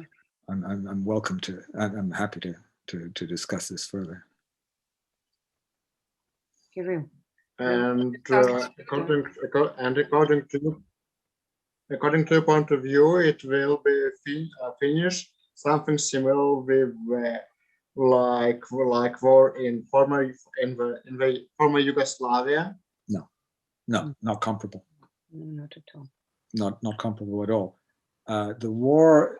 The wars or the armed conflicts in Yugoslavia were the result of unfinished business from the Second World War, the suppression of genuine resolution of national issues on the territories of Croatia and Bosnia and Kosovo, Serbia's unwillingness to see itself as an equal within the old Yugoslavia, but rather as prima inter pares, first among equals. And the cost of those wars was tremendous displacement of population from Bosnia and Kosovo and parts of Croatia, and tremendous loss of life, above all in Bosnia. And what did it solve in the end? Whose interests did it serve? On the contrary, in eastern Ukraine, there are the similarities would be in terms of the convergence of organized criminal elements and access to weaponry to serve personal, particular, special interests. But that's the only parallel that I see. In terms of national identity, in Croatia with the Serbs were Orthodox. Orthodoxy, as in all nations where there's an indigenous Orthodox population, Orthodoxy is a key component of national identity.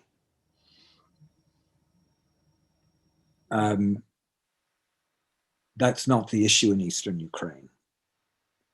In Croatia, it was clear, if you're a Catholic, you're not a Serb. You could be Croat, you could be Slovak, you could be Hungarian, or you might not be Catholic. You could also be a Bosnian living in Croatia, or you could be a Ruthenian and a Byzantine Rite Catholic. That's not the issue of Eastern Ukraine at all. It's a question of, and correct me if I'm wrong because it's not my field, but my understanding is they're still, to some extent, stuck, as the Serbs were in the 90s, in still defining, the inhabitants of the region, still defining their national identity. What are they? Based on what? What makes you a Ukrainian? What makes you a Russian? What makes a Serb a Serb? Shortly after the outbreak of the conflicts in Yugoslavia, in the second summit of the Visegrad group, the then president of Slovenia, Kučan, was asked, how long is this conflict going to go on for? And this was 1992, I think. Maybe, yeah, it was 92. And he said, as long as Serbia is still resolving its national identity issues which all the other nations in Central and Southeastern Europe resolved in the 19th century, we're not going to have peace in the Balkans. Now, Kučan was absolutely right. Serbia resolved it through, to some extent, ethnic cleansing, but there are multiple Serbias. There is Belgrade, there's Vojvodina, and then there's everything south of Belgrade. And what's south of Belgrade, as the Serbs say, is Južnja Tatužnja. The further south you get, the more difficult things get. Mm-hmm. That's the heartland for Serbian nationalism. Not Vojvodina, where you have 9 nationalities and they change the language on the news every 5 minutes.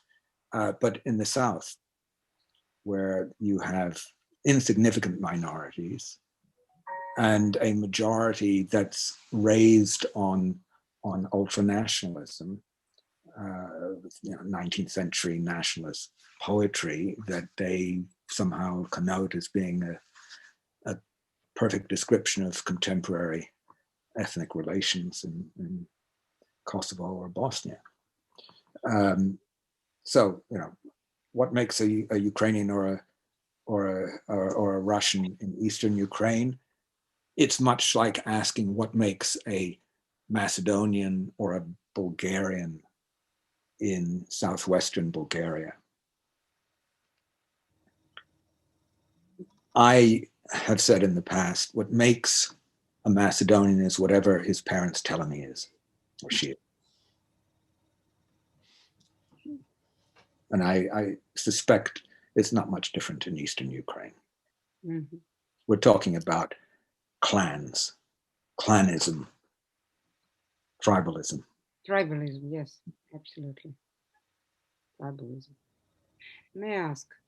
Yes. There is another part of the world. You've mentioned the word Karabakh already several times. Mm-hmm.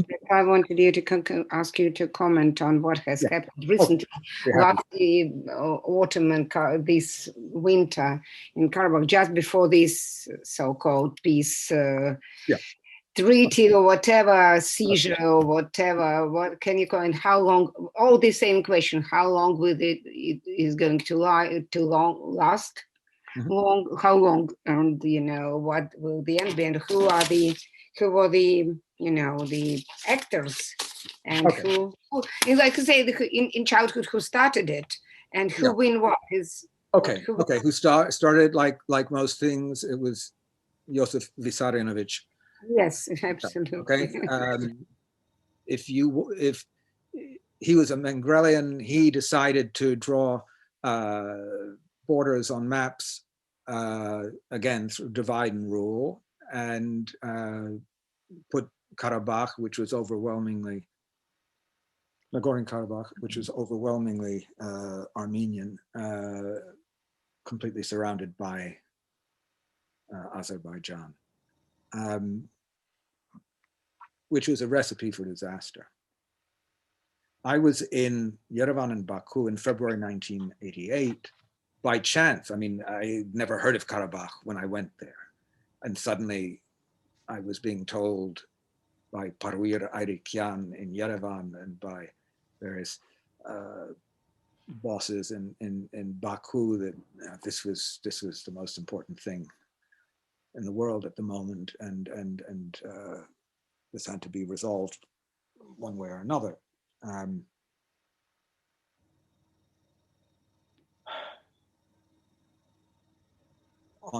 After my first visit to Karabakh, my only visit to Karabakh in '98, and then visiting Kosovo again, and then moving there to work, I often suggested, though no one really cared to listen, that Karabakh was a lesson of a conflict where there is no possible just solution, that the degree of atrocities that have been committed in terms not only of ethnic cleansing, but total destruction of entire towns and cities is such that there is no way to move forward in the foreseeable future. And that if you were to take leaders, activists from Kosovo and Serbia, Serbs from Kosovo, as well as Albanians, to Karabakh and the surrounding territories, show them Agdam, as well as Shusha, Stepanakert, whatever. And they could see with their own eyes, it would be a warning to them how lucky they are that they had a conflict that was relatively brief, that cost, albeit 10,000 lives out of 2 million,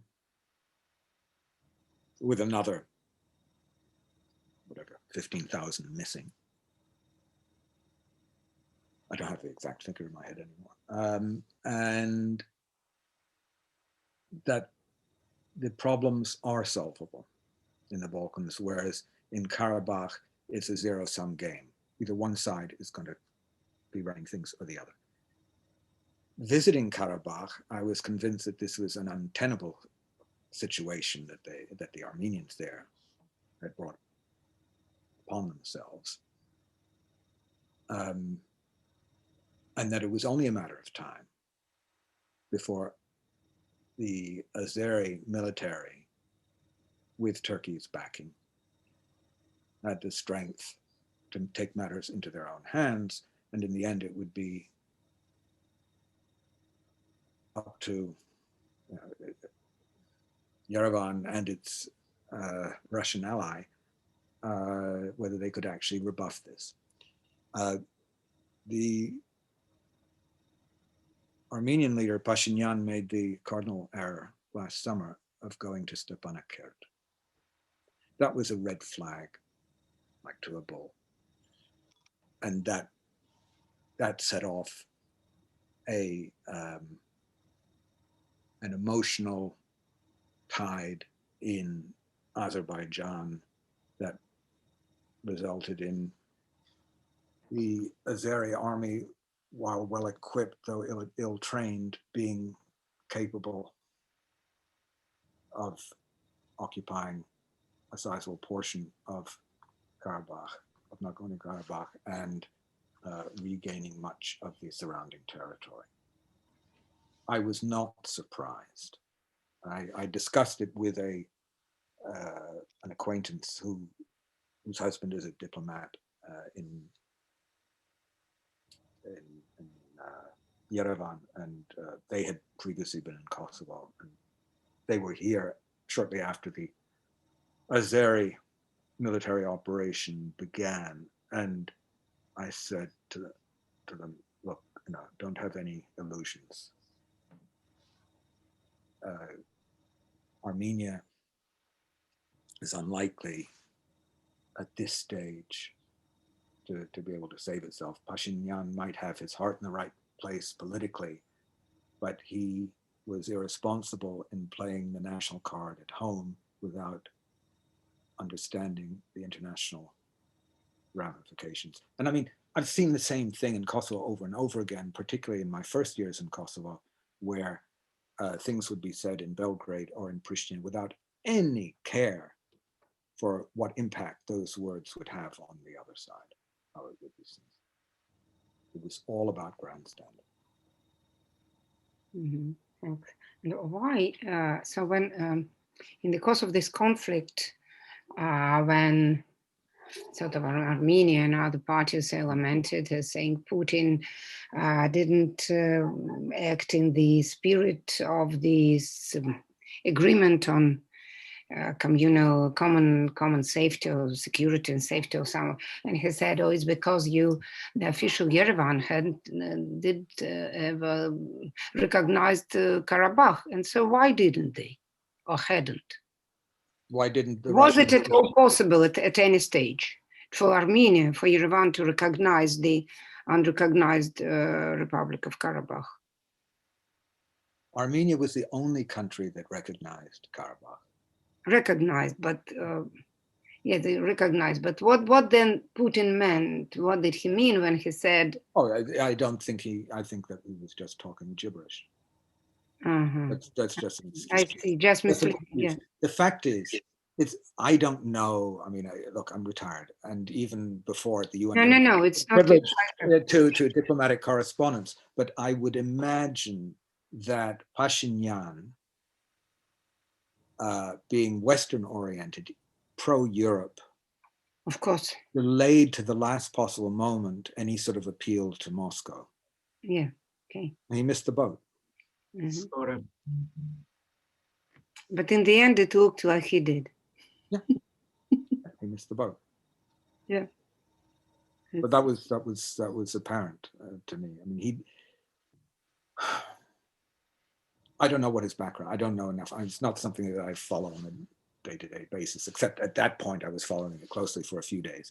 But what I don't know is what his background is. Is he always been a politician? Is he no humanitarian? What is his background? My understanding from what I've witnessed here is that the guy does not have an adequate grounding in politics and how power is wielded, and he certainly doesn't understand. He doesn't. He probably doesn't know how to play chess either. Yeah, you have to be properly trained. Yes. And this is like about medicine, or people think that anybody can be a politician. Yeah, and which brings us now to Biden and Trump. Yes. Yes. Which I haven't been avoiding, but it's sort of marginal in terms of my own experience, though not of my own experience of watching what's going on in the US from afar on CNN and PBS. Trump, in one sense, is an aberration, certainly in policy, incompetence rules, bring in people who just do whatever you want them to do, and if they don't, then you fire them and bring in someone even less competent. Biden is the most experienced foreign policy hand in the White House. 40 years. Since George Bush Sr. 40 years. Who had been ambassador to Beijing and who had been head of the CIA.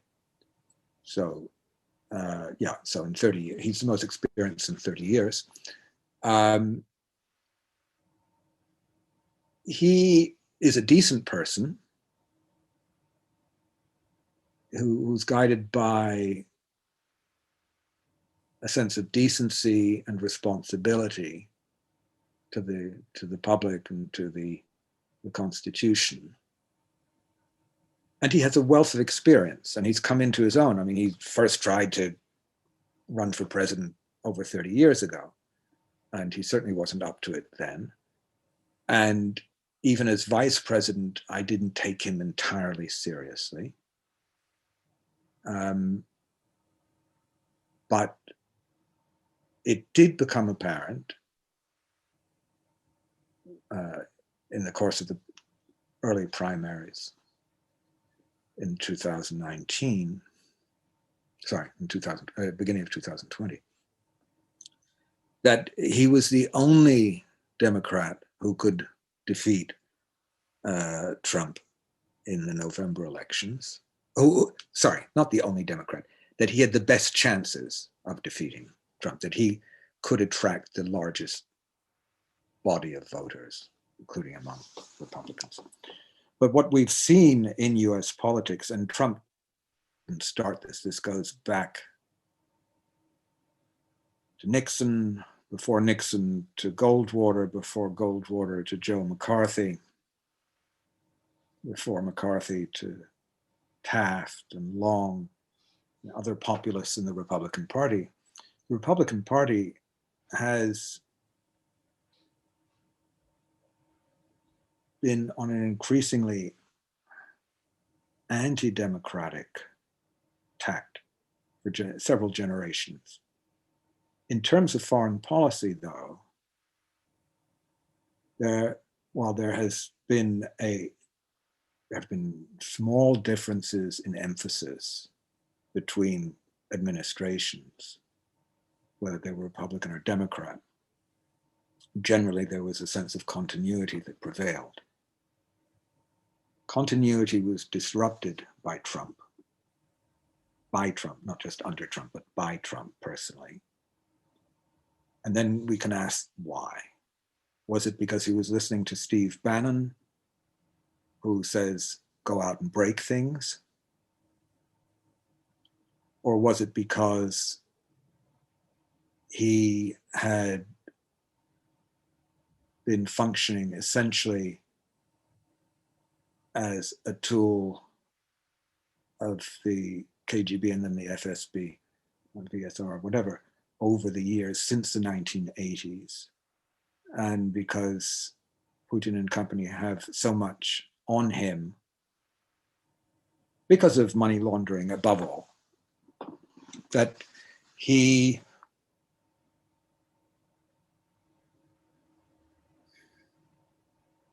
may not even believe that he is a Russian tool because he's blocked it out or has interpreted it in one way or another. I mean, only a psychoanalyst could probably explain that. That's not a question of political science.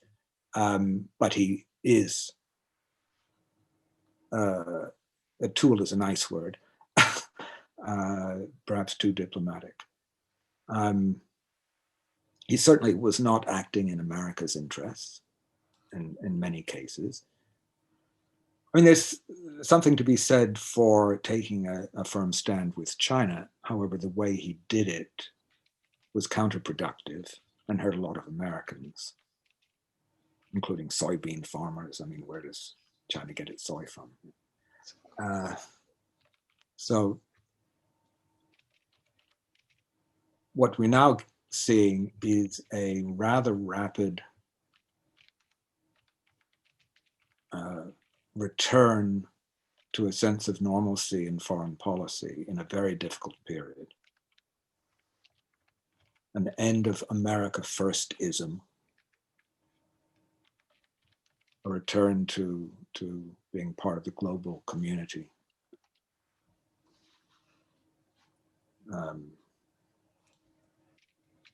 And it's a relief that we're no longer glued to CNN or whoever to see what the latest outrage is from the White House. CNN and NBC and other news operations are rapidly losing revenue, losing viewers, because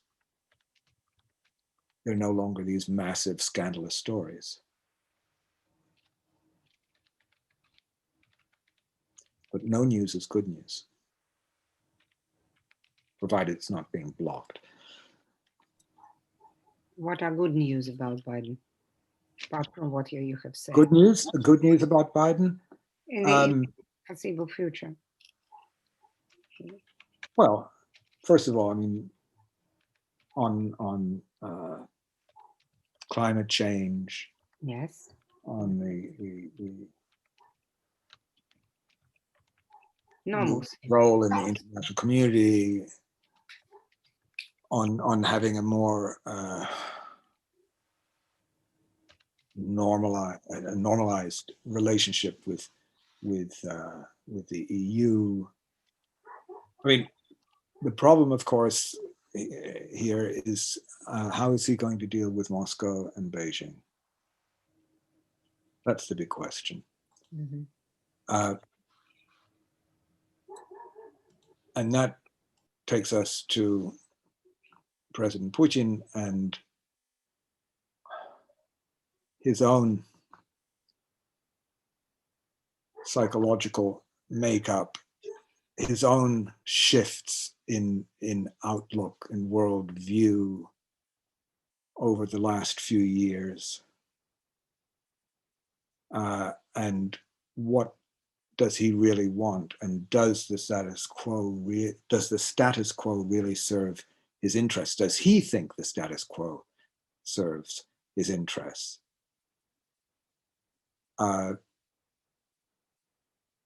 What price is it that he is willing to pay to have a good relationship with the United States? A good relationship with the United States, I think, is in everyone's interest, but that would require changes to the status quo, which are above all in the interests of Vladimir Vladimirovich. And if he's going to continue keeping Alexei Navalny in a ultra-modern concentration camp outside of Vladimir and let the guy get ever more ill and refuse medical attention, et cetera, et cetera, et cetera, he's not doing himself any favors. You know, there's a reason why Brezhnev eventually released Solzhenitsyn and any number of other writers and activists who had been, allowed Sakharov to return to Moscow. At some point, it's not worth. Gorbachev, you wanted to say. Sorry, Gorbachev, in that case. It's not worth the, but Solzhenitsyn was under Brezhnev. Yes, under Brezhnev. Sorry, but certainly Sakharov under Gorbachev. It's not worth the pain in terms of the international opprobrium or rejection of that kind of policy. I mean, Putin should be concerned with Russia's image abroad, not as a. He isn't.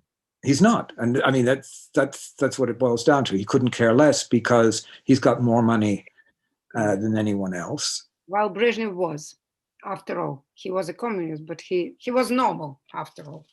Yeah. I don't know about normal, but he was, he was more normal. In that he was sense. a little more normal, at least. Maybe not in the final years. In the final years, in final years he was ill. Yeah, but he was senile. But yes, he was. No, he was relatively normal. Certainly in the days when he was meeting with Willy Brandt in Bonn or wherever they met, he seemed to be more or less normal. He was not normal in 1968. Though at the time he blamed the need to send in the Red Army and the armies of 4 other Warsaw Pact member states on his generals more than on anything else. But we have transcripts of telephone conversations between Brezhnev and Dubček, which are very revealing. But what we don't really know is what was going on in his mind. Ditto with Putin. We don't know what's going on in his mind. We can only imagine that when you have it all, why should you give anything up?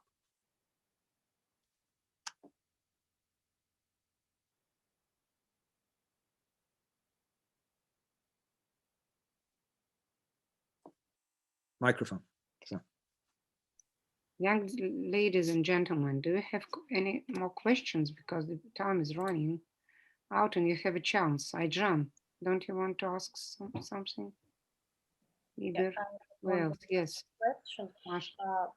My name is Alena Kiselova. I'm the 4th year student, IBS International Relations, and I'm interested actually because of my diploma, mostly in public diplomacy, and actually in American public diplomacy. And maybe you have any thoughts about how it will change because of Biden, or there will be no differences in the strategy?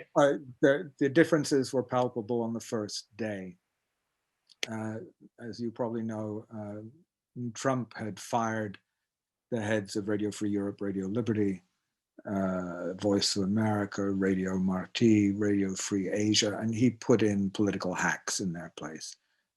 They weren't all political hacks, but they basically were of his political color. And so many of these people were put in place in the final weeks of the Trump administration, which was a stupid gesture and a silly gamble, because of course they were all out on their head within hours, if not days, if not hours after Biden was inaugurated. Mm-hmm. The US international broadcasting which is the main component, frankly, of public diplomacy, along with American libraries and that kind of thing, has undergone a series of shifts and changes over the decades. There was a board for international broadcasting. Now it's called something like the Office of Global something or other. I mean, the names are meaningless. The idea is to have it all under one roof.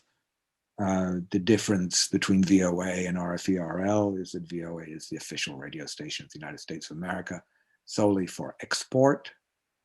The Smith-Mundt Act of whatever it was, 1952 or whatever, bars VOA from disseminating its product, broadcasts, whatever, on the territory of the United States. Radio Free Europe is a surrogate radio station. It's financed by the US government, but it's a private corporation based in the state of Delaware, thanks to Biden, if I'm not mistaken. And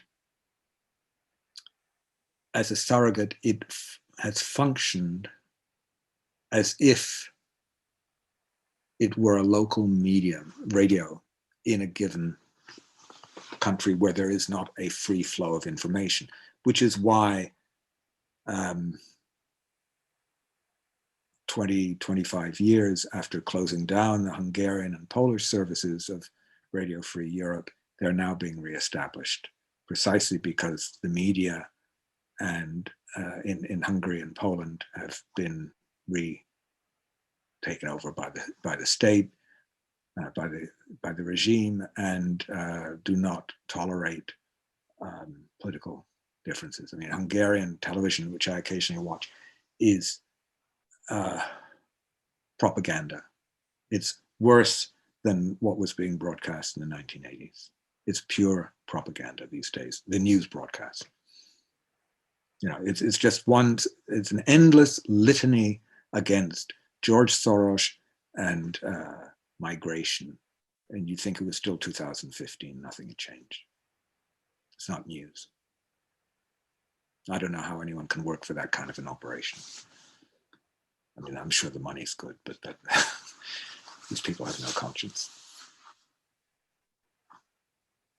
So that's VOA and RFE. There's also Radio Marti for Cuba. There's Radio Free Asia, which is in Tibetan and Uyghur and I don't know what other languages. And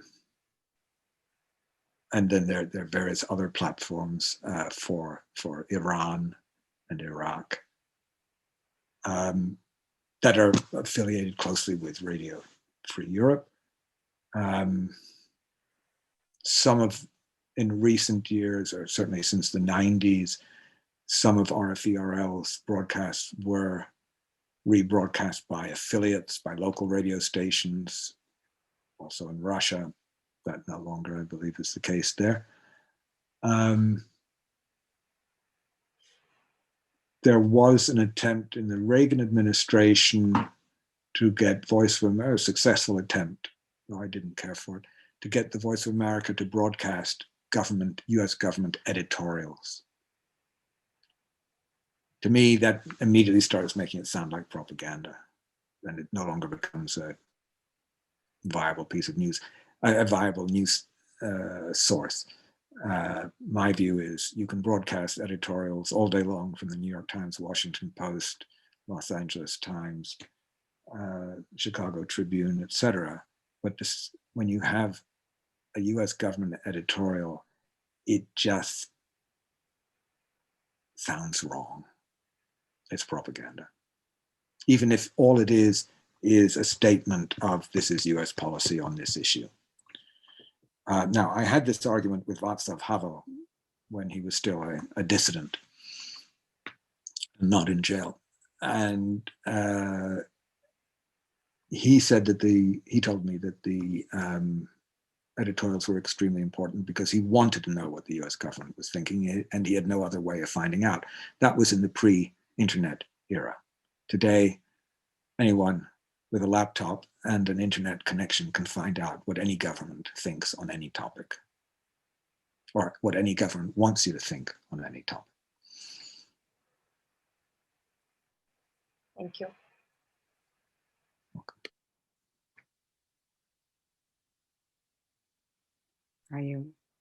Was your question answered, you think, Elena?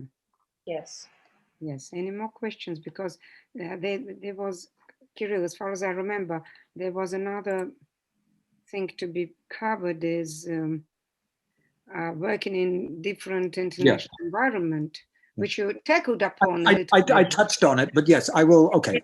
Political systems under the different political systems. Okay. Which is interesting. Which is future students as future specialists, probably. I really don't know if they are going to work as diplomats / bureaucrats or work on the grounds as members of different missions or whatever, but it is important. It's crucial importance. Yeah, I would say this, just to reinforce what I've already said. You'll have a more rewarding career if you do a variety of jobs. There's nothing worse than coming straight out of school and going to work for the UN or the OSCE or the Foreign Ministry. Get some hands-on experience in the field, whether as a UN volunteer, whether as working for a non-governmental organization in another country, or as a journalist, first in your own country and then abroad, whether as a stringer or a staffer. Journalism will teach you how to communicate, how to get a story out, how to write quickly, how to formulate. The diplomacy you're learning now, you'll pick it up also to some extent as a journalist, but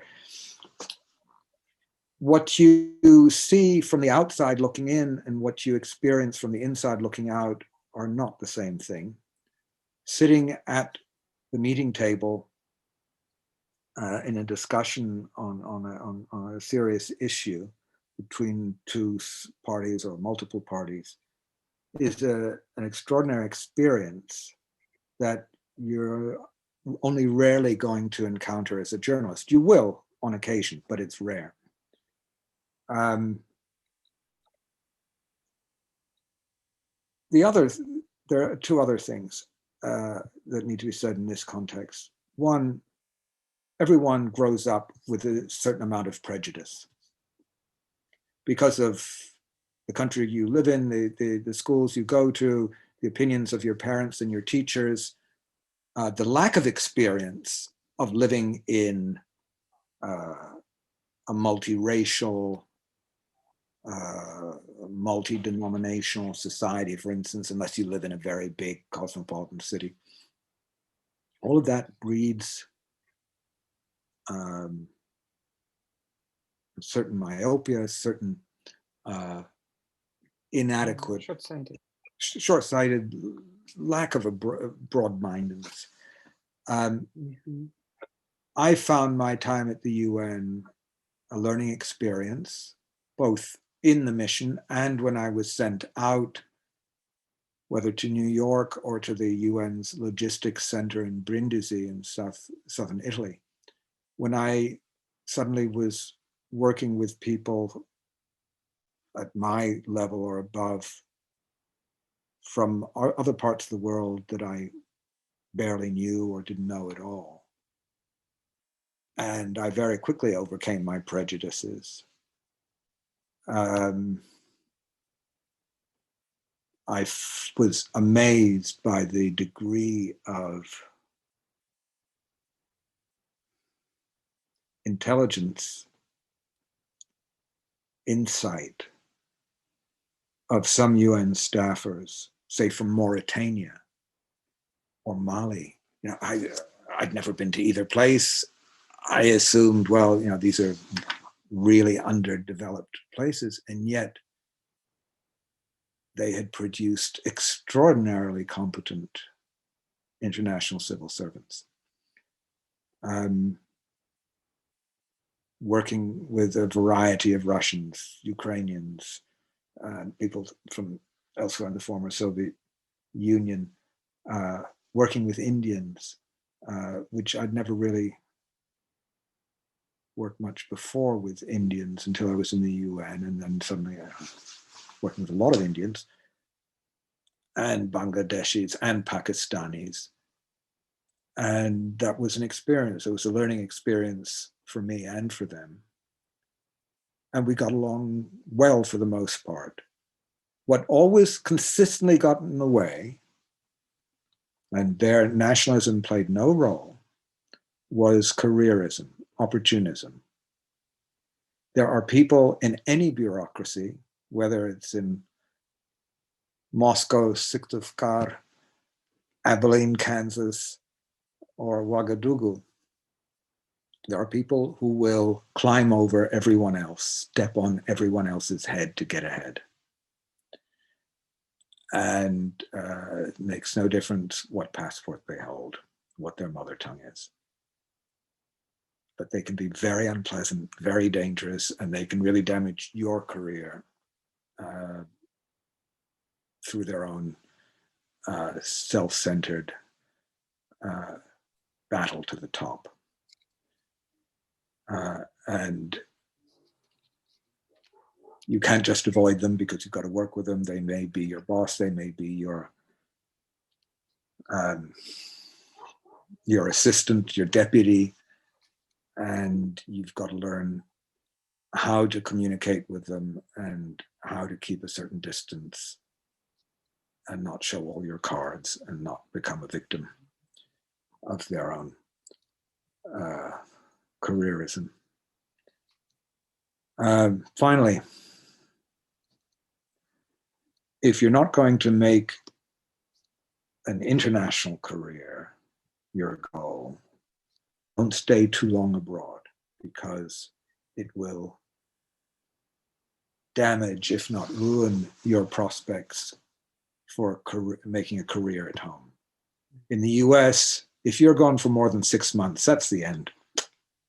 It's like, don't bother coming back. You're going to start all over again. They've forgotten who you are, what you do. Why should they hire you? You're out of touch. You've been somewhere they can't find on a map.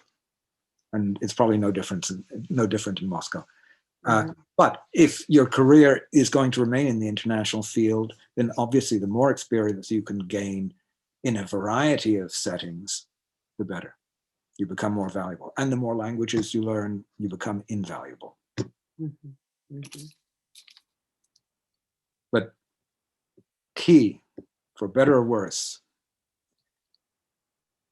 is top-notch competence in English, writing, written and spoken English, for the UN and in diplomacy in general.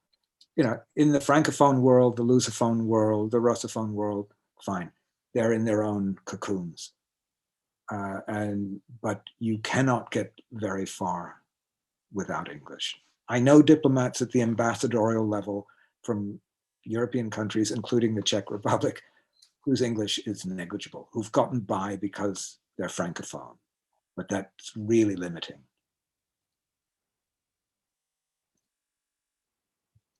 I see. It's a very good warning, very good advice, really. Well, and be independent-minded. I mean, if you're working as a diplomat, you know who your boss is and who you answer to.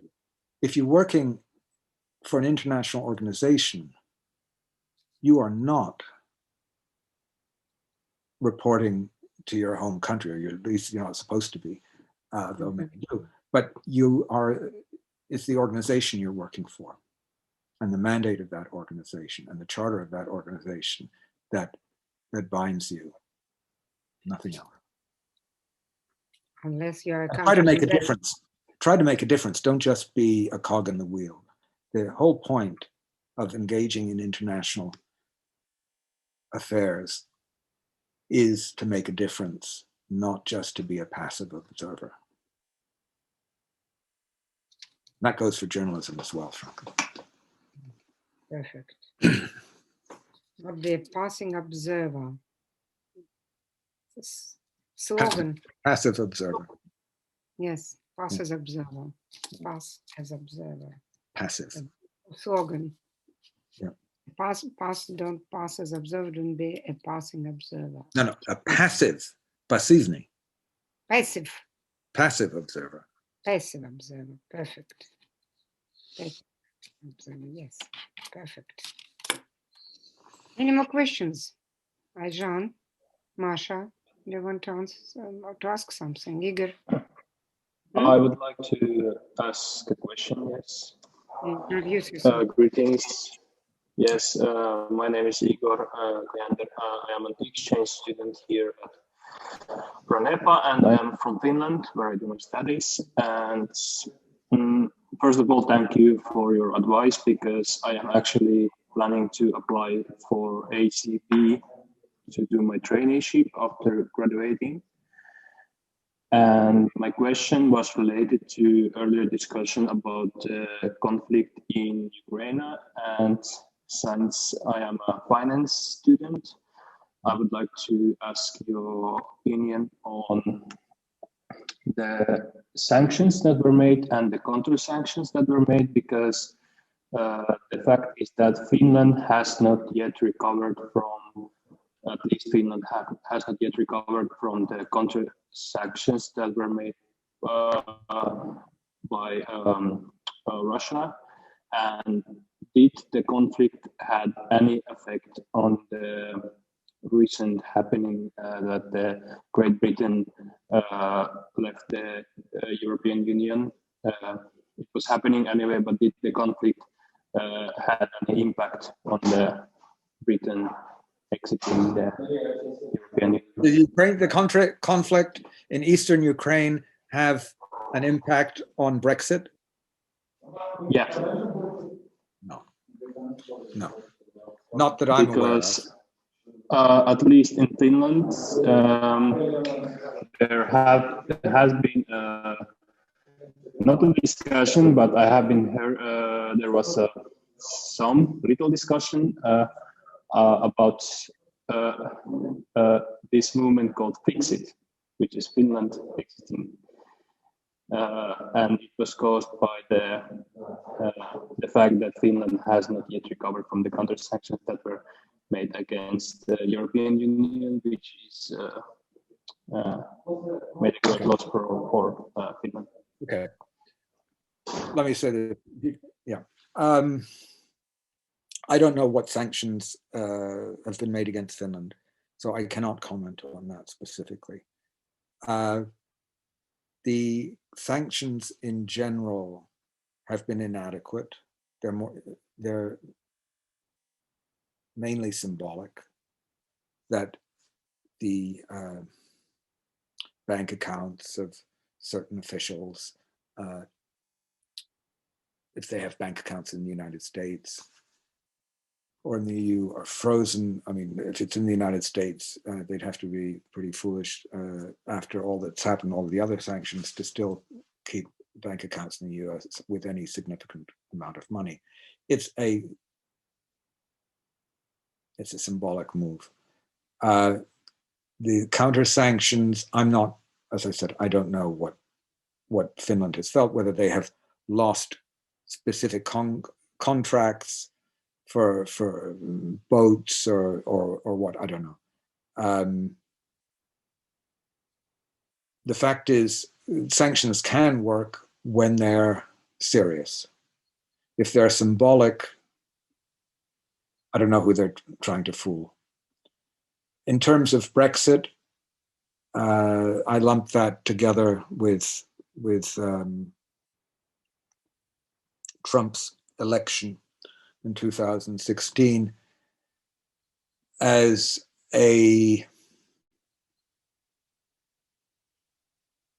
not just a sign of a populist mood or a sign of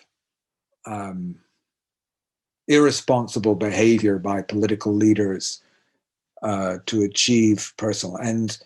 You know, the referendum on Brexit was a gamble.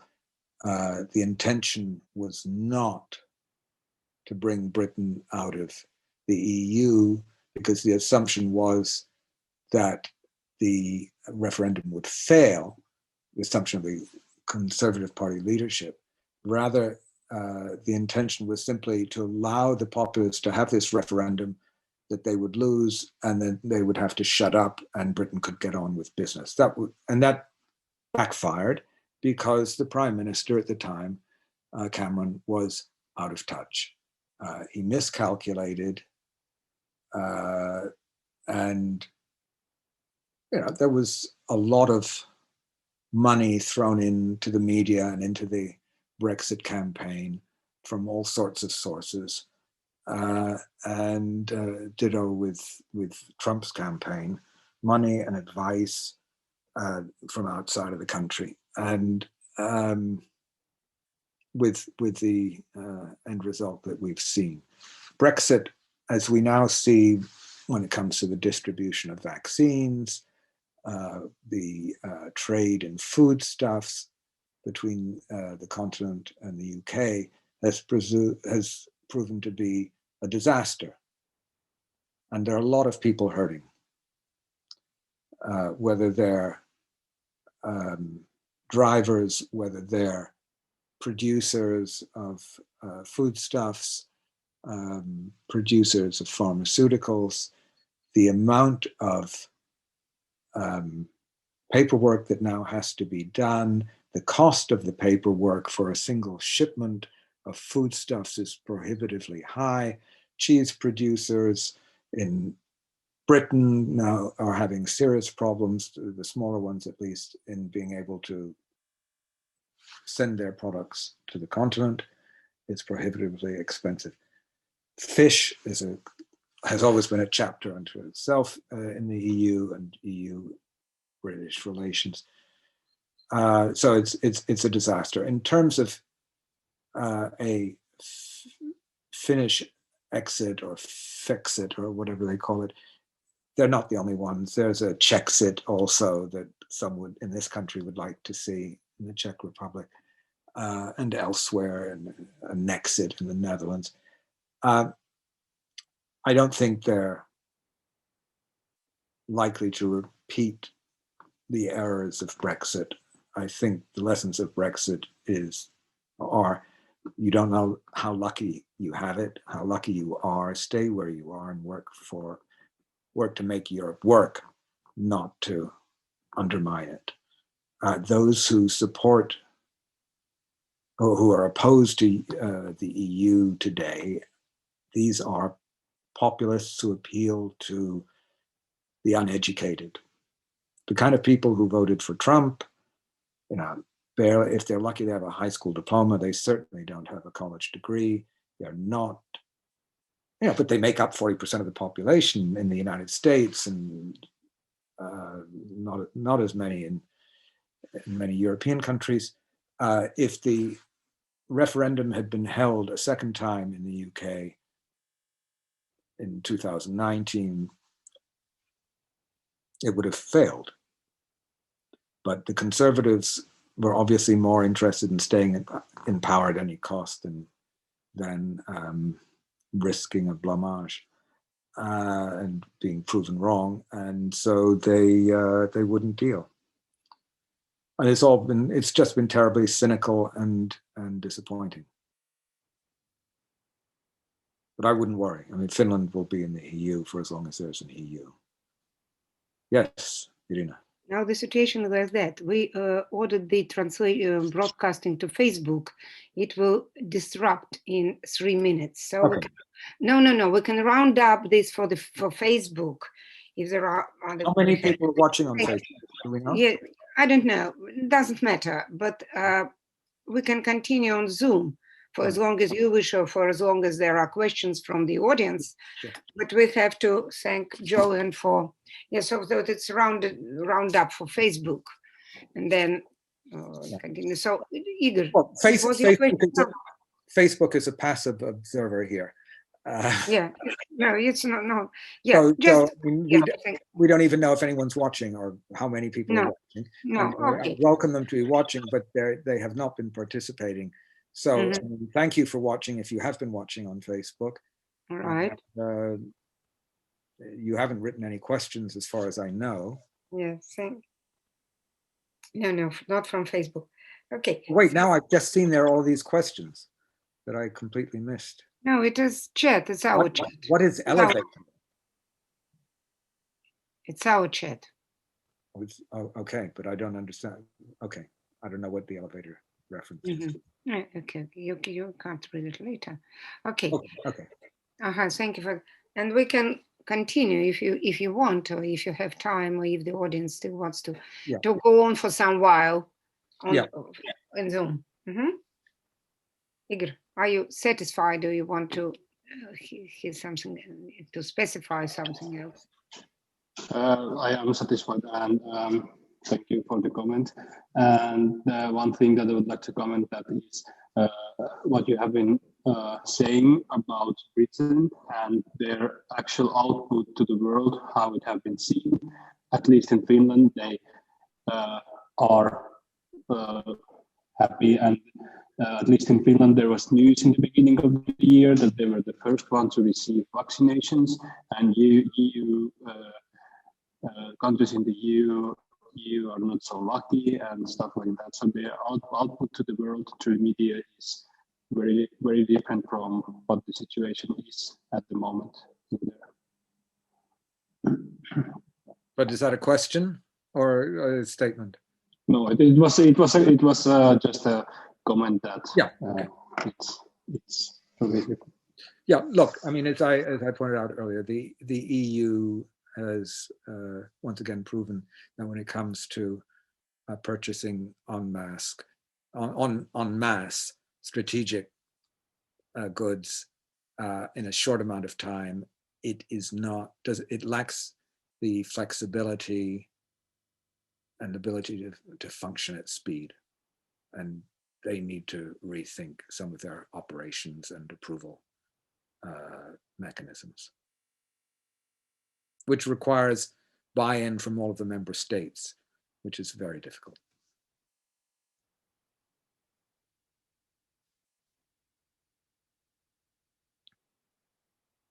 Other questions?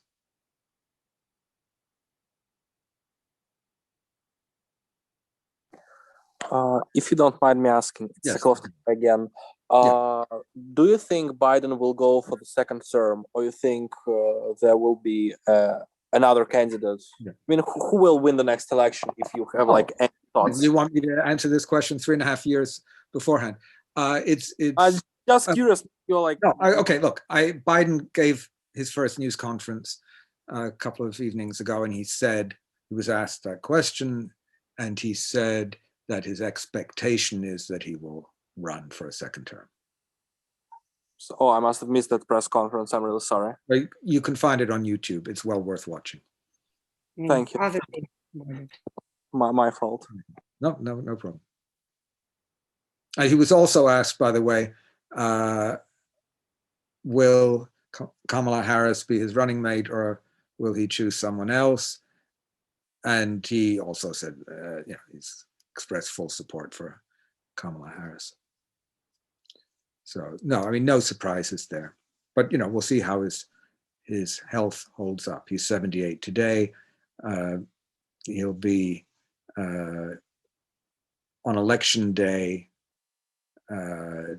in 2024. He'll be just a couple of weeks short of his 82nd birthday. And if he's a bit shaky now, what's he going to be like at 82? On the other hand, my father is 96 and he's still walking and functioning. So I wouldn't want to see him as president, though. Lucky you, 96. Mm-hmm. You're lucky. Mm-hmm. Okay. How I have seen some participants have cancelled from go to extra from the conference. So I believe if Mr. Naegele has opportunity to organize a similar meeting next week, it will be to continue our meeting in the next week. You want to continue this meeting next week, or are we talking? Yes, if you have an opportunity to connect with us next week. And what are we going to talk about?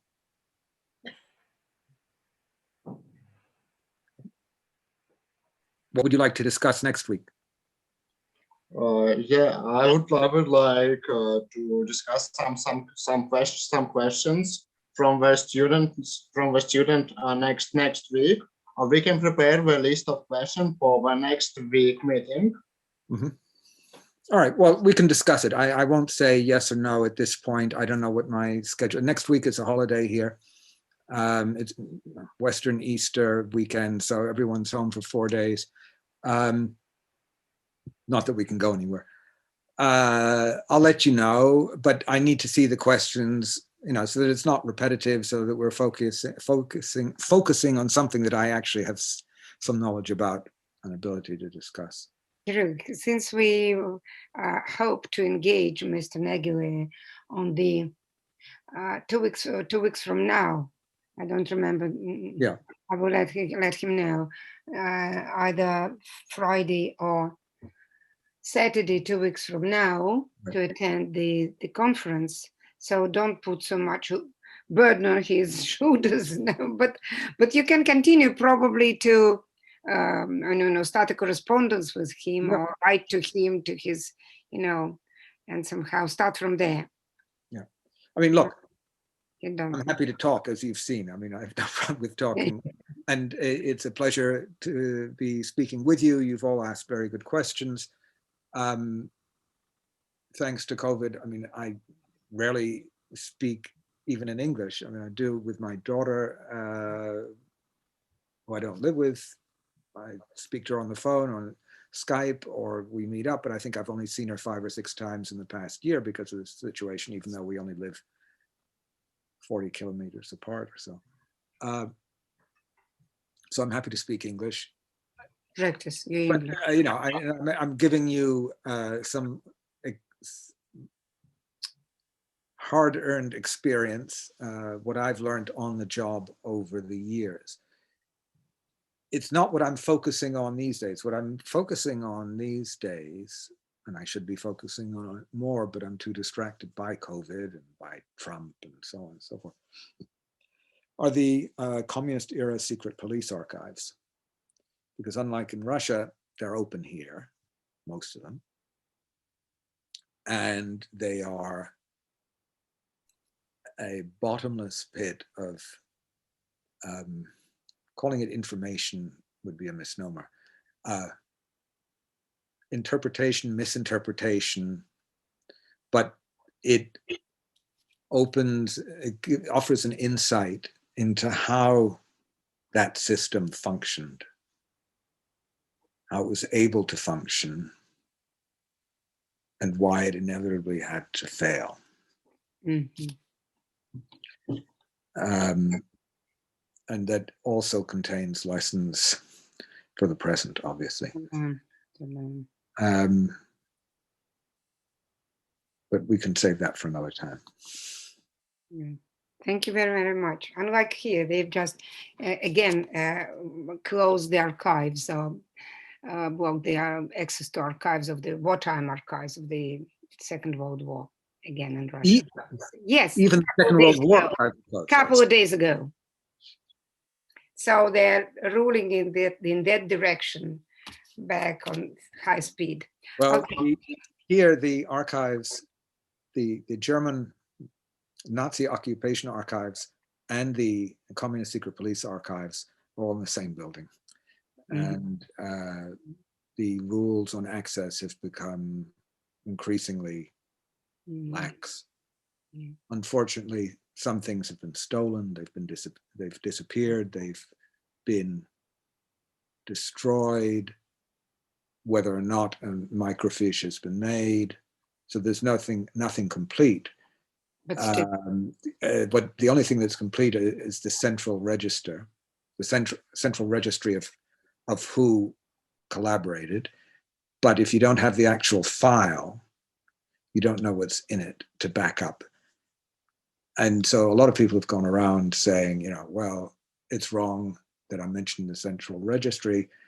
And you know, it's clear that their file was destroyed at the end of 1989, so they feel they have nothing to lose. But since not all files were destroyed at the end of 1989, and a bureaucracy being a bureaucracy, copies of various correspondence landed in multiple files.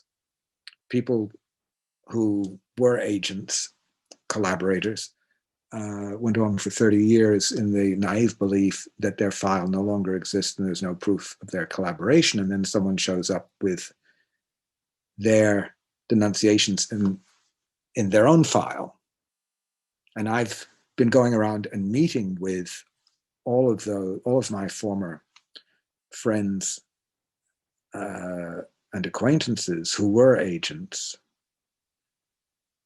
and sitting down with them and discussing these things. It's very difficult for them, somewhat difficult for me. And I confronted one with a camera going on. I mean, it was being filmed for a documentary, not about me and not about him, but about someone else. And I was able to read from his denunciation, and he said, yes, that's exactly how it was. I said, yeah, of course you say, yes, that's how it was. This was your denunciation that you signed off on in 1988. What? No. Me, an agent? No, never. You know, they cannot. It's very difficult. I can't say they can't, but of the 5 or 6 that I have sat down with and spoken to, I've received one apology in the form of a text message, an SMS. And otherwise, no remorse, a lot of denial, and above all, an unwillingness to really go into it. I think it hurts them more than it hurts me, but anyway, it's been an interesting experience.